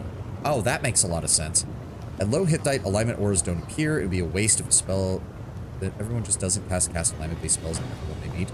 I mean, the thing is that, Runner, that used to be an old school D&D joke. Like, Order of the Stick made fun of that like 15 years ago with like paladins running around and just casting detect alignment on people and then smacking them in the head. To do it at will, and some do in fact detect evil on everyone. Yeah, yeah, that's a running joke in old school D&D. Need to keep a constant eye on the slaves, else they'll flee. I don't suppose we could start like a grand scale slave revolt or something. Ooh. Jaws of the Jackal. These gauntlets grant a profane vigor effect and a +2 bonus to natural armor to all evil creatures summoned by the wearer of these gauntlets. If the wearer summons a Thana demon, it grants a greater profane vigor effect and a +4 natural bonus. If the wearer summons any good outside creature, it will attack the wearer and its allies. Summoned creature gains a +2 profane bonus on attack rolls, saves, and skill checks. And greater if it's the Thana demon, they gain a +4 to all of those, plus temporary hit points equal to caster. It's weird how they make so many items that seem like they would help with summoning builds, but most summons in this game just aren't fucking worth it. Because they get one-shotted by things. Master Zakaris is delighted to behold Lady Hapsamira and Lady Shamira. It is a great honor for him. How may he assist you? Oh, is that Hapsamira herself? Hapsamira is looking to buy some slaves, the best. It's an important job. Oh, I missed that. Shut your mouth, meatball. Your breath stinks. I don't need gladiators or bodyguards. I am looking for a pack of strong demons, ones who are not very bright and can obey orders. In that case, perhaps my lady would be interested in this batch of creatures captured in the lower city, all strong and quite stupid. Hapsamira, what do you want with these puny creatures? They are small fry, fit only for cannon fodder for the Crusades. I'd suggest they seem fine to me. Finish the preparations and send them to the harem of ardent dreams. Be quick about it. I'm surprised that wasn't just a normal conversation. Release me immediately. I'm a demon of sloth, damn it. Oh, this guy again. The dark-haired young man stares at the ugly lump of flesh hovering in the air. Hello up there. I am blinded by your beauty. Please descend to this humble mortal and grant me the honor of a date with you. Why is he trying to get a date with everyone? The demon gives an ignorant snort, begins to gurgle angrily. His tiefling slave translates. Master Zarakis says you have 10 seconds to get out of his sight or command his lackeys to gouge out your eyes. All right, I can take a hint. I'm leaving. The young man backs away and jots something down in his notebook. Done. Excellent source material. I'll go have a drink or two in the tavern and get to work. What the fuck is wrong with this man? What? I'm guessing the dretch disappeared. We'll pay 1,000 gold coins for the head of the insolent creature who dared to insult him. Oh, well, they're gone. Was that supposed to be suture? Oh, it was. That's why I was wondering. Yeah. How dare you call me pathetic, drink poison, you bitch. Yeah, so that was Hapsamira. Yeah. Destroyed belligerent, killed 700 before so we didn't miss that much. Let's see what we can do. So we have an interpreter, we have... Oh, on the nature of the planet. This is a generic book. There's a lot of guards here, though. If we start a slave riot, there's going to be a lot of problems. Birds.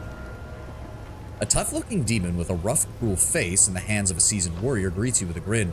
Looking to buy slaves? Just sold off my ship and captured in the last raid. Name's Kurz, captain of the bloody bitch. Who? The demon stares at you in disbelief, then bursts into laughter. Who? I'm Kurz. Kurz Gotstad, captain of the legendary bloody bitch, most famous damn pirate of the Midnight Isles. You really must be a landlubber if you've never set foot aboard an airship if you haven't heard of me. A pirate? I overheard someone in the tavern saying that all the pirates are crazy scoundrels and merciless thugs. I think I can understand why. They fly between islands on airships. Can you imagine? Flying in the sky? Can't even look at it without shuddering. They live up there? They're completely deranged. Well, why don't you tell me more about being a pirate? What do you want to know? Life on the pirate ship consists of four things. For a captain consists of four things. His vessel, his crew, his experience, and Pazuzu's patronage, of course. You already have wings. Why do you need a flying ship? Kurz eyes you with suspicion as if searching for signs of mockery. Sure, and what do you propose I do with the loot? Carry it on my back? The slaves we tuck in the cargo hold? The ship is a flying treasure chest and provides a fair amount of cover from arrows and spells that rain down on us from boardings. You mentioned, tell me about your vessel. You'll recognize the bloody bitch right away by the huge skull decorating her prow. We secured that trophy near Bazglar. There was a great fight for it. Few other captains wanted to lay their hands on it. Aside from the skull, I've got good work on the bloody bitch. You can find a better attack vessel. A broadside can take a dragon strike, and three-quarter sail can catch any wind. A ballistae, I don't rely on lousy spears. We launch alchemist fire. And what kind of crew do you have? The toughest rogues and cutthroats you could want. Hand-picked collection, each one as bad as the next. They're a notorious rabble, most infamous scoundrels you could ever find in the Abyss. Most of them would sell their own mothers into slavery for a chipped copper. Turn on me, though? Never. Nobody else could land a better deal than me. If they ditched me, they wouldn't make it 3 steps before taking a knife in the back. They've all got no choice but to follow me until the end. This was the captain who took on the Colors one? No, the captain of the Colors one's ship was called the Rabid Bitch. I'm noticing a naming theme for some of these airships. How many ships have you plundered? Puffing out his chest a bit, the demon offers a fanged and leery grin, then answers with all the cutthroat swagger he can muster. The bloody bitch is well known in the Isles. Her black sail sows terror wherever she goes. Can't count how many poor sods I've sent to Dagon. I was leading the charge, saber in hand, back in the days when Valexia was still flashing her bare tits in the sky over Alushinure when Zephorian, that old rapscallion, ruled the city. As for loot, treasures have passed through many a hands. I've spent almost all of it on booze. Kurz beams with pride at his decoration. You've mentioned Pazuzu a few times. Do you worship him? Of course I do. Only a total idiot wouldn't worship the demon lore of the sky and winged creatures. Well, at least if we're talking about aeronauts. All the storms, the wind currents, the beasts who feed on those currents, all of them are bent to his will. And so I bombard with Lord Pazuzu with my prayers as often as I can. Why don't you tell me a tale, Captain? So you like gory stories? Then fine. Once we were floating by Mygor. When we were on lookout, spotted the wreckage of a ship caught in a hurricane. We decided to search for cargo, but instead we only found a sailor clutching to the wreckage. Fished him out, brought him back to his senses, hung him up on the mast and questioned him properly. Our ship's cut nose had a lucid tongues with his knife, too. Long story short, poor Sod spilled that he was a pirate himself. Ship had set sail from one of Alir's deserted islands where they hid parts of their spoils. We smelled a windfall, so we rushed to Alir, but oh, Alir is not a place for the faint of heart. Predatory vines, carnivorous flowers that breathe out clouds of poison pollen, walking bushes that surround you, pounce on you, and sting you with thorns till you die. And did I mention the toxic springs? The flies that crawl into your ears while you sleep and lay their eggs in your brain that drive you nuts. All in all, the place was a nightmare. We found ourselves in them right in the middle of it. 3 times our prisoner told us we were where to check for the stash. 3 times we dug, and 3 times all we found was dirt and bones. By the 3rd attempt, that damn island had wiped out half my crew. We realized the asshole was playing us, so we gutted him. You know what we saw then? All his entrails were covered with whitish mold and overgrown with spongy fungus. His heart, his guts, his brain, that gunk was everywhere inside him. According to the ship's dock, the fungus controlled every part of his steps. He got infected on Alir, left the island to lure fresh fodder for the plants. We fled as fast as we could after that, but for a long, long time, I couldn't believe those damn weeds got so smart they were able to trick us. Catechin, basically. Yeah, that's what it sounds like. A Pazuzu fill your sails with wind, stranger, but no more than mine. Here we go. Oh, Chivaro. Djunk the slave trader. Of course it's an Alfeshi. A grotesquely fat demon speaks to a demoness standing in front of him, his voice irritated but slightly sympathetic. If you want to get these sweet asamas for the 10,000 delights, cough up 50,000. Look at how delicious they are. These girls haven't even been whipped yet. Your clients will be clamoring for them, and after they become too worn out, they would make a magnificent stew. I will give you 30 to stop speaking rubbish, Jung. Or keep going and you can steer clear of my palace of delights for the rest of your existence. You can pleasure yourself on your own, you fat chunk of rotten meat. You want to get on Chivaro's bad side? Do you really want that? The Asamar slaves standing nearby try to avoid looking at the angry demoness. Even in their miserable position, they retain the mark of inner purity and nobility inherent to their kind. Puffing himself up, the fat demon answers abruptly, 50,000 for these delightfully innocent creatures you shabby, worn-out demonesses can't hope to compete with. That's my final offer. Then stay away from the harem. You can have your little morsels pleasure you from now on, you greedy, horny piece of shit. The disgustingly fleshy demon greets you with a wave, his arm encased in roll after roll of fat. Please allow me to present my wares. The finest household slaves to serve you and to entertain your body and spirit.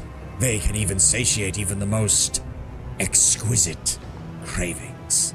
The demon accompanies his last claim with a voluptuous lip smacking, looking quite pleased with himself. What were you arguing about with that demoness? She wanted to buy my beautiful concubines for her palace of pleasures, the 10,000 delights. Unfortunately, her common sense and good taste can't compete with her greed. She offered me a paltry price, next to nothing, instead of gratefully paying the full sum for these slaves. Offering 30,000 for a group of innocent, pure Asamas, shipped here with the utmost care.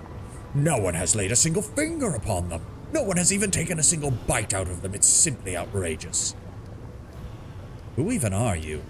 I'm Junk, slave trainer. When I was younger and much slimmer, I was a dashing raider. Spent my days abducting concubines from every other plane for the harems of those powerful lords of the abyss.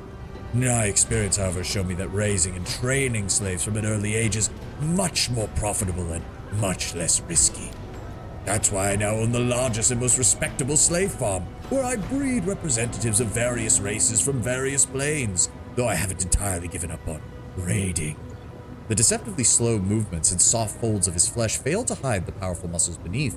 This demon could likely lift a wagon with 2 horses all by himself. I'm thinking I just kill him. Hold on, we need to speak to Latver. What? Saving a few innocent souls or hampering the plans of the most influential person in the city after Nocticula herself. Right, yeah, well, here's the thing. I have respect for Nocticula because she's the top of the midden heap here. And I don't necessarily want to piss her off, but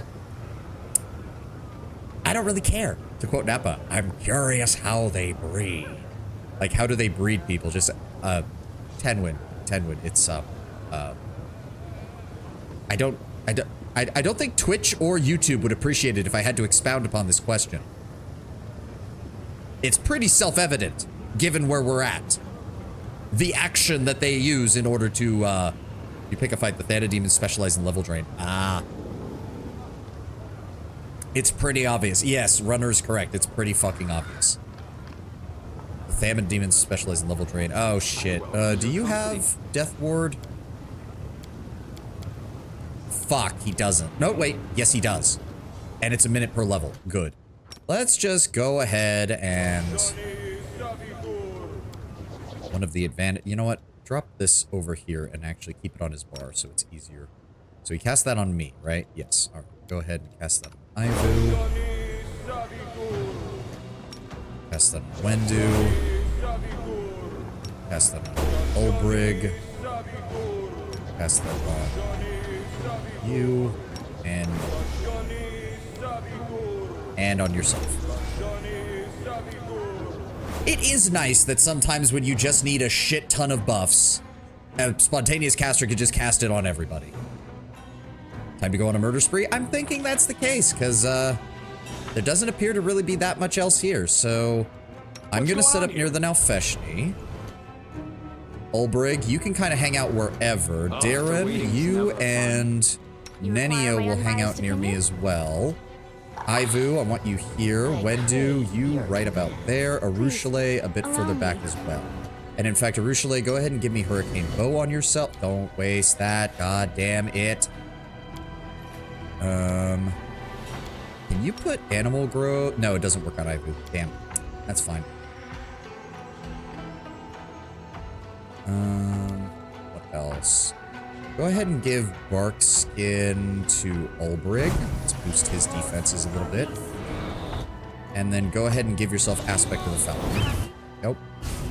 Duke's slaves aren't super aware of the situation, so a false safe environment to encourage mating or enchantment magic may be how. Yeah. Yeah, if he actually does take quote-unquote good care of them, then some of them would just be happy to not be being eaten alive at all times. Like, yeah. More men as both sides of slaves. I curiously more considered if it was an aphrodisiac solution, just telling you under threat to get on with it. You also forget, Tenwin, you're inevitably going to have some evil people who are slaves, and if they have slightly more social position than the other slaves, we know historically that that was all it really took for some people to be willing to do whatever they were told to do.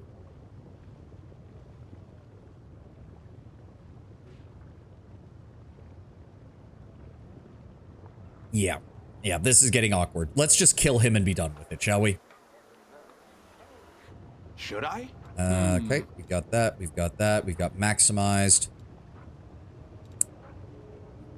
How much damage did I do with that? We can do that on its own. That gets me a 1. I mean, I've got plenty of burn to spare right now, so I'm fine with that. All right, F5. Let's do this shit. It's time for you to die, you fat sack of shit. The fat creature lifts his thick legs slightly and stomps, making the ground shake. Then the demon starts moving in a surprisingly nimble and flexible manner, his fat folds moving fluidly in ripples of skin and flesh. I'm now imagining like sumo wrestler stance. Our trainer's work is never done. I'll make a fine slave of you. Danger ahead! Oh, yep, this did aggro everybody. Okay, how much health does he have? 325, but I go before him. But no, empowered and maximized, I should kill him. All right, go after the guard. Don't beg me to stop. This kill is for you. Good job, Wenduog. Wow, really? That guy was only worth 480? All right, empowered, maximized, hit him. Guys always win. 129, 129, and dead. Oh, wow. So the other guards don't care. It was just that one. You need me. That's a bit weird, but okay. They also drop a quarterstaff +2. Okay. Here we go again. So much. Let me see here. What did he have? Belt of Physical Flow +2, Amulet of Natural Armor, and a Cloak of Resistance. We'll win this, one way or the other. Just don't take the Pleasure Shades, just take the Asimars. Yeah.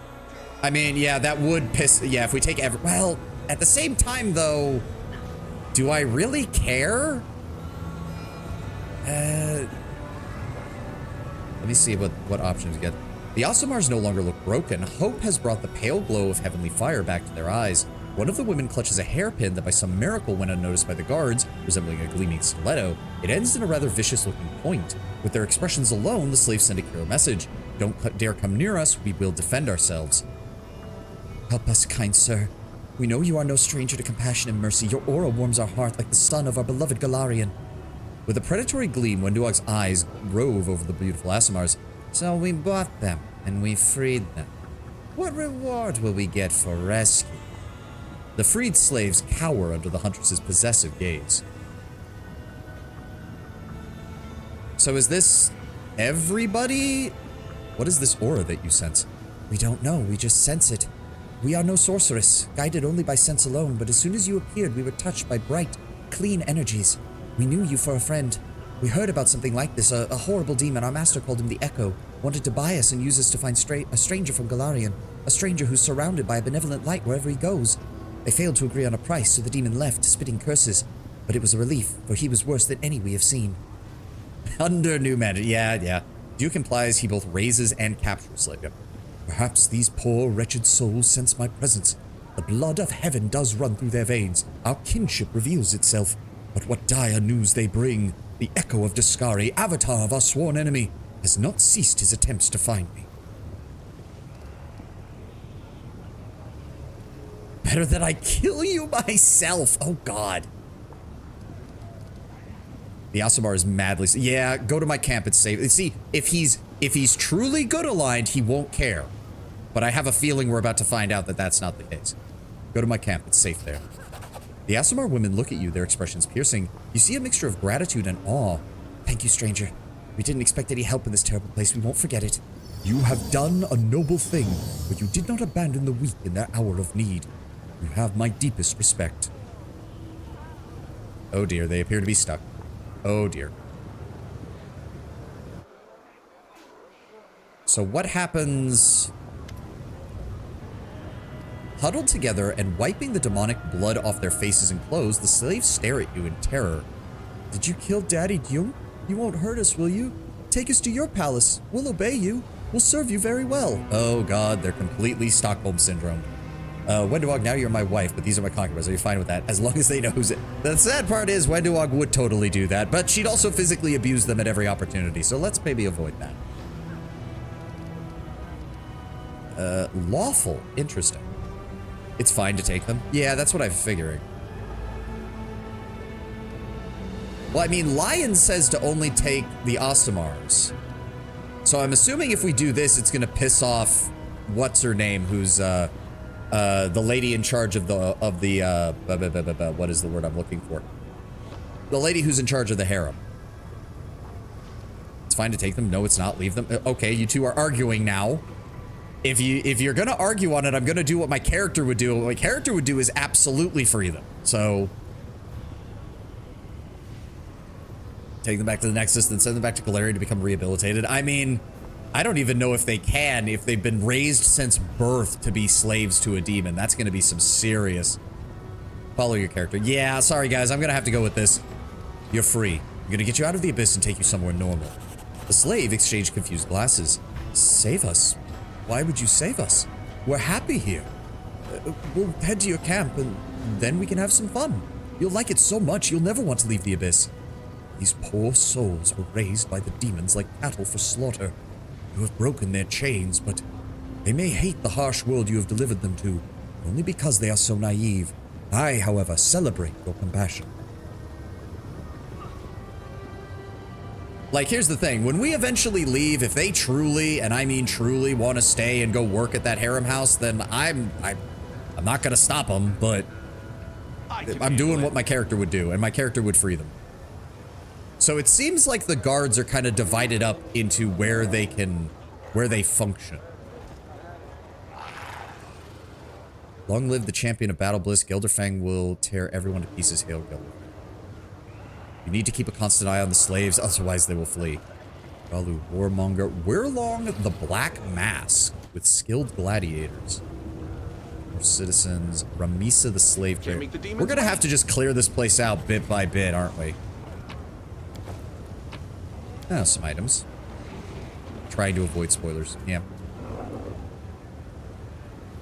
I know. I thank you guys. I figured... Beautiful. Or I would explain what Lion is talking about. Then don't explain it. Don't explain it. Have you ever at all wondered about the name Gelderfang? Not until you explicitly mentioned it, and now that I'm analyzing the word closely, I'm assuming he bit somebody's junk off.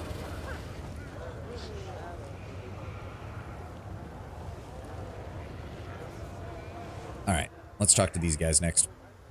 I'm assuming this is who we would have come to get the gladiators from if we had wanted to do that. I am a very popular extraplanar hero from another A stern-looking demon stands before you, bristling with what seems like an arsenal of weapons. His copious scars suggest he's been hacked to pieces more than once.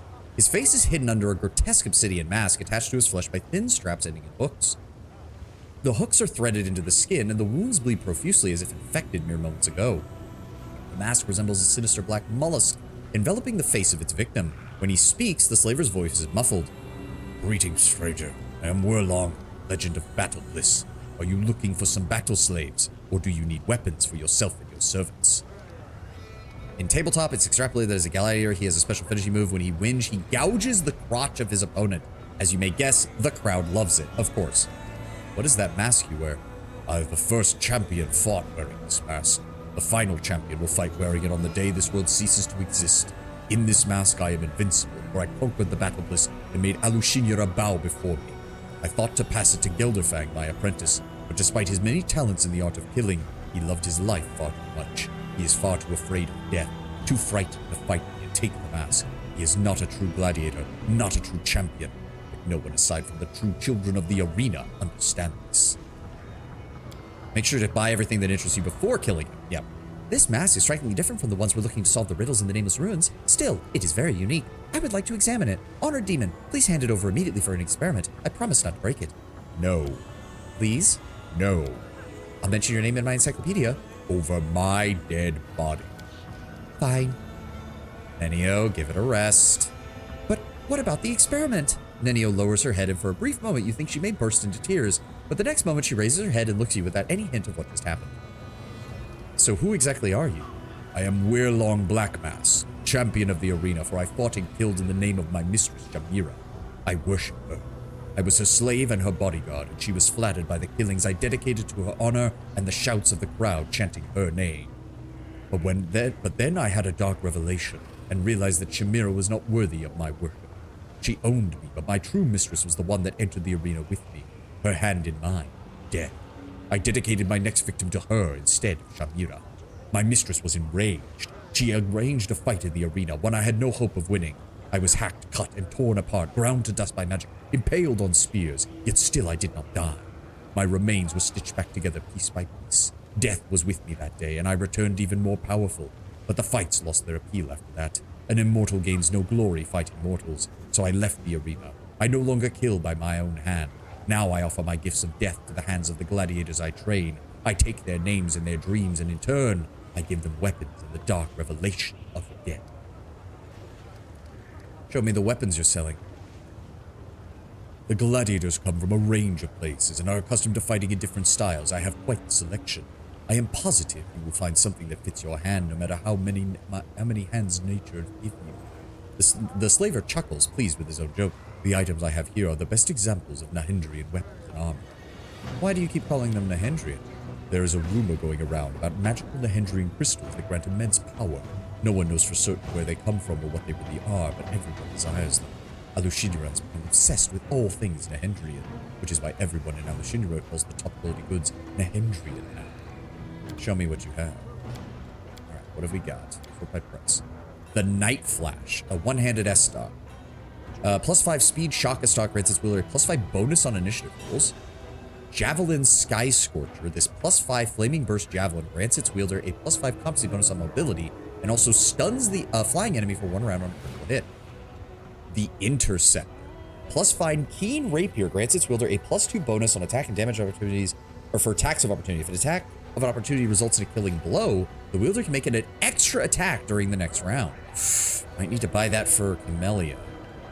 Exterminator. That's a great sword. Sling staff. We don't use those. Tongi, sickle. Holy Devotee's Wrath. This +3 holy longsword counts as neutral, and neutral enemies as evil. Also allows his wielder to count neutral enemies as evil upon using the Smite Evil ability. That's great and all, but we already have Radiance as a +4, which if I need to give a longsword to anybody is going to be there. So, two-bladed sword, nunchaku, the longbow of Leeching Strike. +5 bleed longbow confers a critical hit. The enemy suffers 1d6 direct damage for every 5 feet that enemy travels for 2 rounds. Involuntary movement included. Interesting. Unexpected Resolutions, a short sword. Dwarven War Axe. +4 Dragonbane Dwarven War Axe doubles any insight bonuses to attack and damage the wielder might have. Ooh, that's basically purpose meant for Greybore then. Ooh. Hama, Sai, some Sawtooth Sabers. He has some Robe of the Overmind. Okay. Wearer gains spell resistance 18, damage resistance 2, +4 resistance bonus on all saving throws. Save DCs of all spells with the mind affecting the stripper cast by the wearer increased by 1. I might just leave this guy alive for a bit then, because I don't know what exactly I want to buy from him. The corset of a dire witchcraft grants a +4 armor bonus to AC. If the wearer is a witch, the save DCs against their hexes increase by 2. Ooh, that's good. +4 bonus on reflex saving throws and a +10 competency bonus on mobility checks. +4 breastplate makes the wearer's first spell cast in any combat bolstered as though using the bolster spell feat. Is that the... Oh, what did I just press? I don't know what T is doing. Bolster is... Yes, 2 more points per damage for dice rolled at all targets. That might actually be good for Darren. Solid Change. +4 chainmail barding grants its wearer DR6 piercing. Italian Keeper. And Flowing Half Plate. This +4 half plate grants its wielder a +5 bonus on reflex saving throws. Whenever the wearer makes a successful reflex saving throw that normally deals half damage, on a successful save, they instantly take none as if they had the evasion. Eyes of the Dragon. The eyes grant the wearer blind sense with a range of 60 feet. That's not worth 110,000. Display of Power. +6 strength belt grants its wearer a 15-foot aura that causes all enemies in range to suffer a -2 penalty on will saving throws. Belt of Bloodlust. Whenever the wearer of this belt lands a killing blow, they gain a +5 morale bonus on their next attack roll. Oh. Headbutter's Helm. Successfully charges the enemy must pass a reflex saving throw or suffer a -2 penalty to AC and attack rolls for 3 rounds. Ooh. The Swallowtail... While worn, the Swallowtail Bracers grant the wearer a +2 luck bonus on all saving throws, ability checks, and skill checks. Ooh, that's good. Medallion of Demonic Disruption. This medallion, made of a braided blue-tinged white gold, hangs from a silver chain. When a creature with the demon subtype casts a spell within 50 feet, it must attempt a concentration check with a DC equal to 15 plus double the spell level, and if the check fails, the spell has no effect. Oh, that's good. Oh, that's good. You might get to live for a little while longer until I'm sure exactly what I want to buy from you. The Scarab's Possessor gains spell resistance 20 and is under the constant effect of a Death Ward spell. That's also really nice. Golden coin from the Flesh Markets depicts a gold coin of the Flesh Markets. The mask engraved on the coin depicts another coin. Well, we're definitely going to want that regardless, so we will at least spend that. Sell all of these. Go sell basic bit armor that we grabbed. Sell those, sell those. Honestly, we can sell these. I'm never going to use them. Sell those, sell that.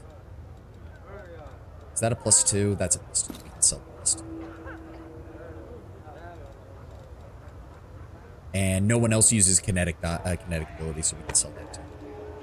Thank you for the 30,000 gold. I will be back later.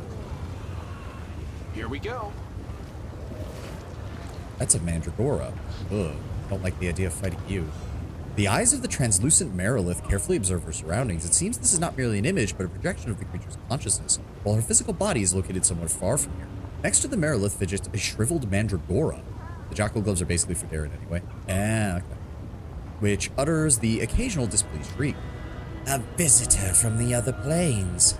I am Ramisa, known as the Sloth Skin, and I am no simple vendor. I am a true artist of the slave trade. My warehouses currently stand empty, but we can always arrange a custom order. What would you like to acquire? Your enemy's son or daughter, bound by magic and powerless in the face of anything you wish to do to them? An attractive person who dared once reject you? The little brat who bullied you as a child? Alushinyara is the place where all such dreams come true. The Marilith licks her lips, especially if they are dirty, bloody, sweet dreams of possession and revenge. Oh, when I was very little, an Azada stepped on my tail, and he didn't even say he was sorry. But if you think I would ever ask you to catch him for me, you're a truly foolish and unscrupulous demon. I would never deal with someone like you. If the memory still stings with me once I'm back in Elysium, I'll find that Azapa, and I'll step on his tail myself. Oh, what a sweet and adorable dragon. From Elysium, no less. How cute. Don't try to suck up to me. I know a suck up when I see one. Ivu proudly turns up her nose. What do you mean by artist of the slave trade? While others trade for material gain, I do it for art. Unlike others, I am not involved in the faceless shipment of goods. Each slave who passes through my hands has a personality. Each sale is a spiritual experience. Not long ago, I sent my hunters to track down and capture a brave rebel fighter for the freedom of his people, fighting for the freedom of his people. And then I sold him, chained and dressed as a pleasure slave, to the tyrant who had enslaved his homeland. Some may call it cliché, but I call it a classic. So what I'm seeing here is just your projection. Of course. It is not safe to appear in the flesh markets in person, especially for one such as me. Before I switched to this line of work, I was a humble gardener. I used to grow mandragoras. The Marilisa image pats her ugly pet on the head. It's a well-known fact that mandragoras grow if you water an ordinary weed with demon blood, or if you plant it in a demon's corpse. The allies, lovers, and masters of those I turned into fertilizer are still searching for me. Thus, I conduct all of my business remotely. In the same way, when I have slaves to sell, I first show their projections, and only after they're sold do I deliver them to the buyer. Alright, so trying to fight you might not even work out properly. Might be able to deal with this guy, though. It looks like he's just got regular slaves, and I don't think he's vital to my mission or anything.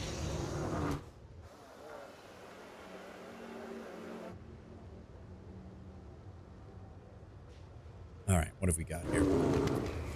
The demon, who looks like a ball of lumpy, melting flesh, hovers in the air. He clenches a whip in his hand, and the demon emanates an aura of confidence and authority. If you attack the meatball, you fight the whole market. Oh, okay. So he's the head trader then. So it would be better to do all of my fights with everyone else first and then go after him. He snorts sternly as a skinny tiefling standing nearby, whose eyes are skillfully sewn shut with black silk thread studded with diamond chips. The demon mutters something incomprehensible. The tiefling speaks to you in a soft voice devoid of emotion. Master Sakaris welcomes you to the flesh market, visitor from another plane. You notice right away that you are a person of means. Though he himself has no interest in doing business with you, your presence benefits the flesh market, and so Master Sakaris is prepared to spare you some of his time. This slave will interpret his words for you, or he loathes speaking in any language except the one used in his home.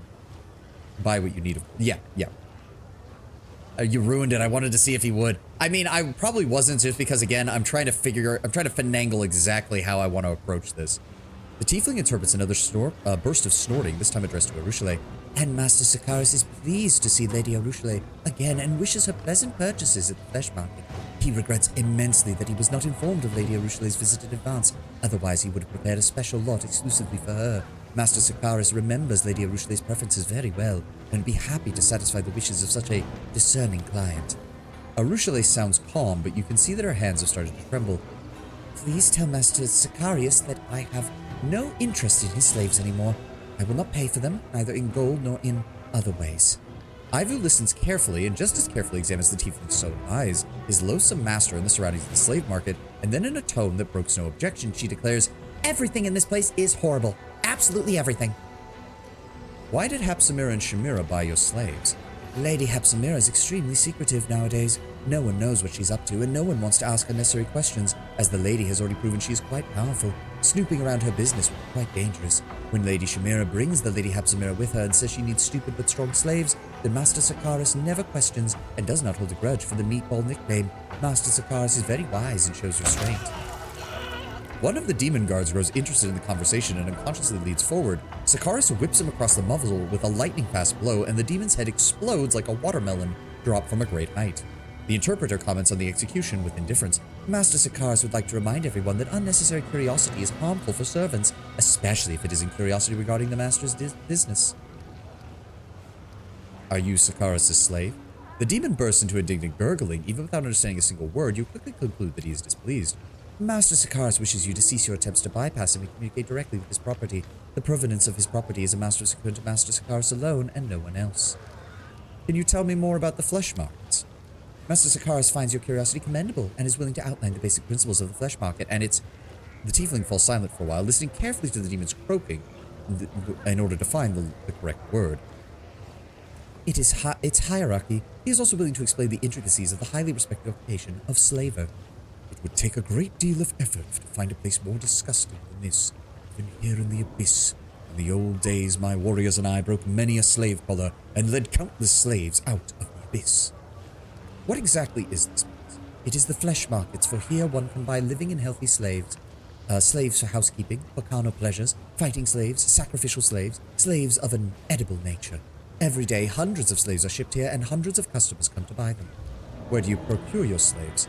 The majority come from captive thieves during raids in the other planes. Master Sakaris is happy to inform you that Galarian is one of our main supply channels. The Abyss itself supplies a fair share of slaves as well, for demons have no prejudice in enslaving their kin.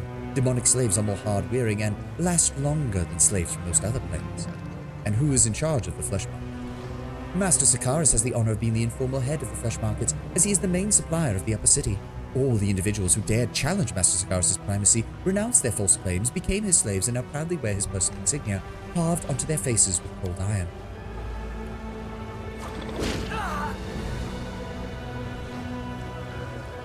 With a demanding crack of the whip, Sakaris calls one of the demons standing nearby. The latter kneels hastily, obediently hiding his eyes, and extends his hand up. Sakaris seems satisfied with this display of obedience, so he lets the demon go by whipping him lightly over the shoulders and leaving a ruby-red welt on his skin. As you have noticed, Master Sakaris' authority here in the flesh markets is absolute. I see. I have to go for now. My master won't keep you any longer. He wishes to say that he found this conversation very entertaining. He wishes you fruitful training and good meat in your cages. Yeah, we're gonna need to come back here and kill everything.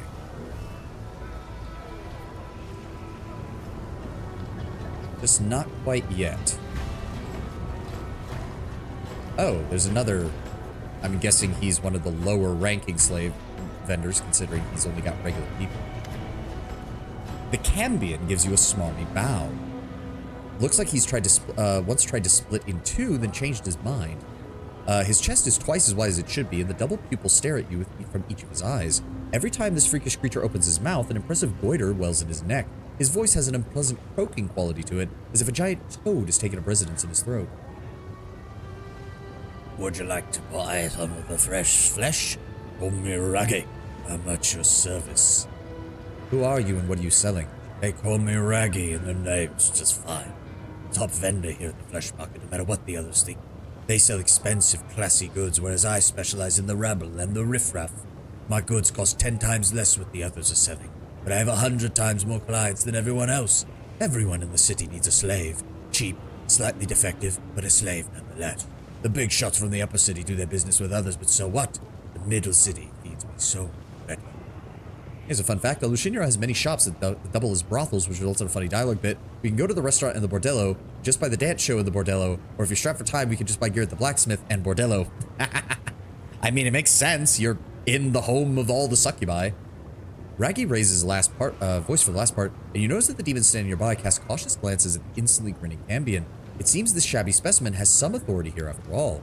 Sly, I don't just sell live goods. I sell the stuff that used to belong to these poor fools as well. You'll find some extremely valuable and interesting items among the loot taken in my raids. Show me the spoils. Ooh. Okay.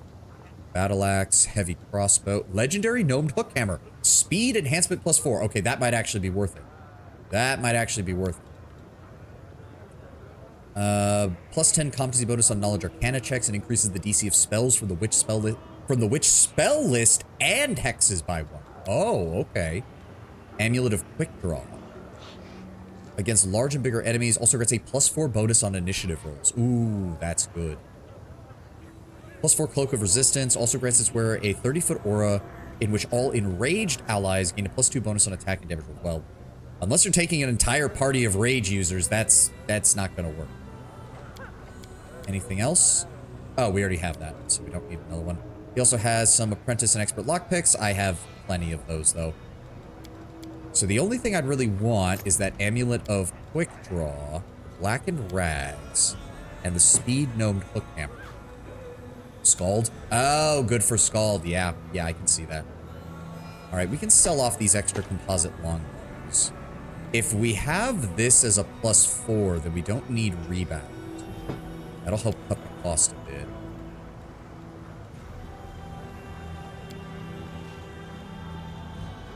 All right, it's still going to cost us 150,000. Still.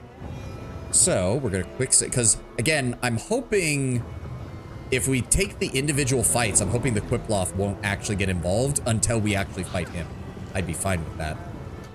So what has he got? He's got a guard here and maybe the Thana demon over here, but we already know that Wendu can one-shot that. Only you deserve my obedience. I feel like the chosen one. Where'd he go? There he is. Beautiful. I was thinking to repurpose Darren into either a Scald or a Bard for my next playthrough.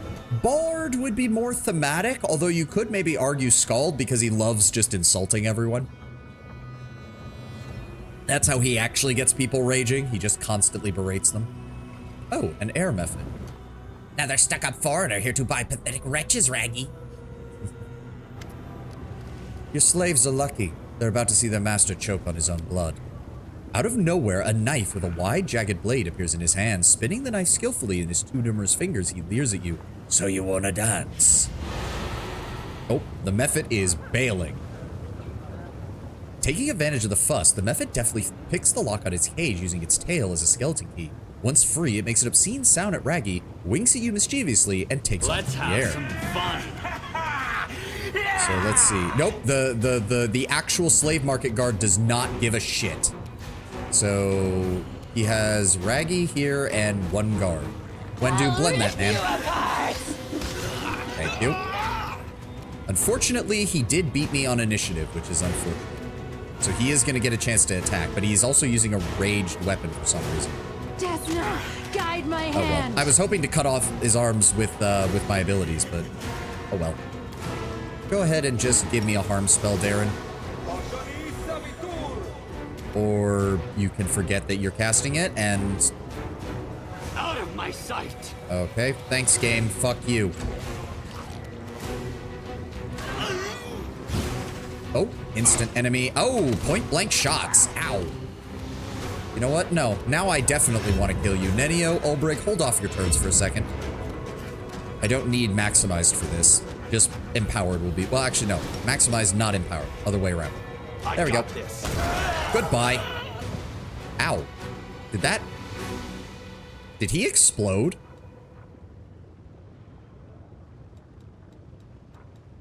Yeah, he exploded. What do you think would be a good replacement for Darren for an evil healer? Camellia? Scrolls? Yeah, I mean... If you're an evil character, what's the problem with taking Darren anyways? Can we loot his body, please? Thank you. Oh, we could have gotten the coin from him in the first place. Well, now I feel really stupid. I wasted 10,000 gold on that shit. Some composite armor, rings of protection. I mean, it's alright. What did his guard have? Okay, decent gear. Composite longbow, leather armor, ring of protection. Yep, the usual. I'm assuming we can talk to these guys now. The slaves stand huddled in a tight circle. Knives picked up from the ground glint in the hands of some of them. It's almost as if the scent of demon blood has imbued their exhausted bodies with new strength. They are clearly no longer willing to simply watch their lives be bargained away. One of them, a young man with an injured leg, flashes a bloodthirsty grin at you. So what's next, sir? Do we run? Or do we face death here? Because we ain't going back in a cage, and I've had enough of this demonic filth. Please tell me you brought quick draw before you shanked him. Yes, I did. Party ain't big enough for that much evil. Ranger archetype lets you explode? Oh, interesting. You can take refuge at my camp. Elmade bless you. Thank you for standing up for us. We won't forget this. The ragged slaves huddle in a tight group and hurry towards the exit. They're frightened and tired. You can see a glimmer of hope and defiance in their eyes. You did as every true Galarian should, by saving the people of your homeworld from slavery. Thanks to people like you, my heart holds no doubt you will emerge victorious from this struggle. I mean, I'm surprised I can't free them. I mean, I would be willing to just let them go, but apparently the game doesn't want to let me. Oh look, another merchant! Oh, snooze the ad. I did well in sending the commander off. His morals are due. Yeah, it's funny that, isn't it? The tall, thin vendor is swathed in a loose black robe. He's not a demon, but it's impossible to determine his race. His expression and hairless face is covered in tattoos, as looks as if it's made of wax, and his eyes are motionless. As you approach, the black figure doubles over as he sweeps into a low brow. The vendor moves with a supernatural delicacy and grace impossible for a human. He extends his arms, covered in tattoos, towards you, and the ink on his palm comes to life, forming the words, "Greeting, I am Priebus, vendor of magical lunatics." The voice of the hand sounds contemplative. I sense shadows, evil shadows that once served their old master Virevacus. Though I fought valiantly, but had not the strength to defeat. Beware this one, champion. He is linked to powers both formidable and cunning. Something inside you awakens and casts a fiery glance at the slaver. You can see darkness curling under the thin layer of skin, or rather, a shadow resembling darkness, a demon woven of shadows. But this guy has a better witch shit. Show me your magical wares. Slaver gives you another low bow. One of his eyes suddenly rolls out of its eye socket with a neat, gentle movement. He touches the eyeball and returns it to its normal place, then points at his wares. What have we got? Search by price. Phantasmal Guide, a +5 Ghost Touch Quarterstaff allows his wearer to cast illusion spells as if they were 3 levels higher. Damn. Robe of Malice. +3 dodge bonus to AC. +5 bonus to unarmed attacks and damage rolls can only be worn by a lawful evil monk. Unholy Shepherd. With this Ring of Baphomet, you can summon 2 CR 14 half fiendish minotaurs 3 times per day. For 10 minutes at a time. However, if you die while wearing the ring, they are summoned again, but now as enemies. Whenever the wearer of these boots casts the same spell for the 4th time in a day, their next spell becomes quickened as though using the quicken spell feat. That's not really that great. Best in slot for Nenio, I can see that. Ring of Imminent Demise. Whenever the wearer of this ring makes an attack of opportunity, the enemy must pass a fortitude saving throw or be knocked down. The ring also grants a +2 competency bonus on attack and damage rolls with two-handed weapon. But I mean, okay, if you're doing like an Aldori swordsman build, that would be great. Oh, he has a lot of shit. Ooh. He has a lot of shit. I'm gonna have to think on this one. And unfortunately, that's as far as we can go today. We're at the 4-hour mark. It's time to get going. I might need to do the Midnight Isles DLC to get the money to buy all this shit, because it seems like we're gonna be running into a lot of this. Also, before I forget, because I forgot yesterday, slight change to the schedule this week. Starting off, tomorrow I got a sudden message from my dad. He needs some help with stuff, so I'm gonna have to redivert over to his location and give him a hand there. More than likely, like 99.9% chance, no Wednesday stream.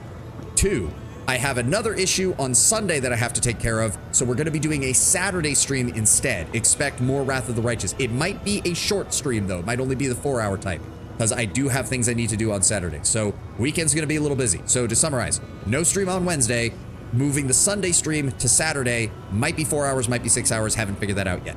Thank you all for being here. Thank you all for joining me. I gotta get going, and I hope you all have a glorious rest of your day. I'll see you on Friday. Oh, for the Surge, right. We will be doing the Surge 2 on Friday as well. Have a good one, guys. See you later. Bye-bye.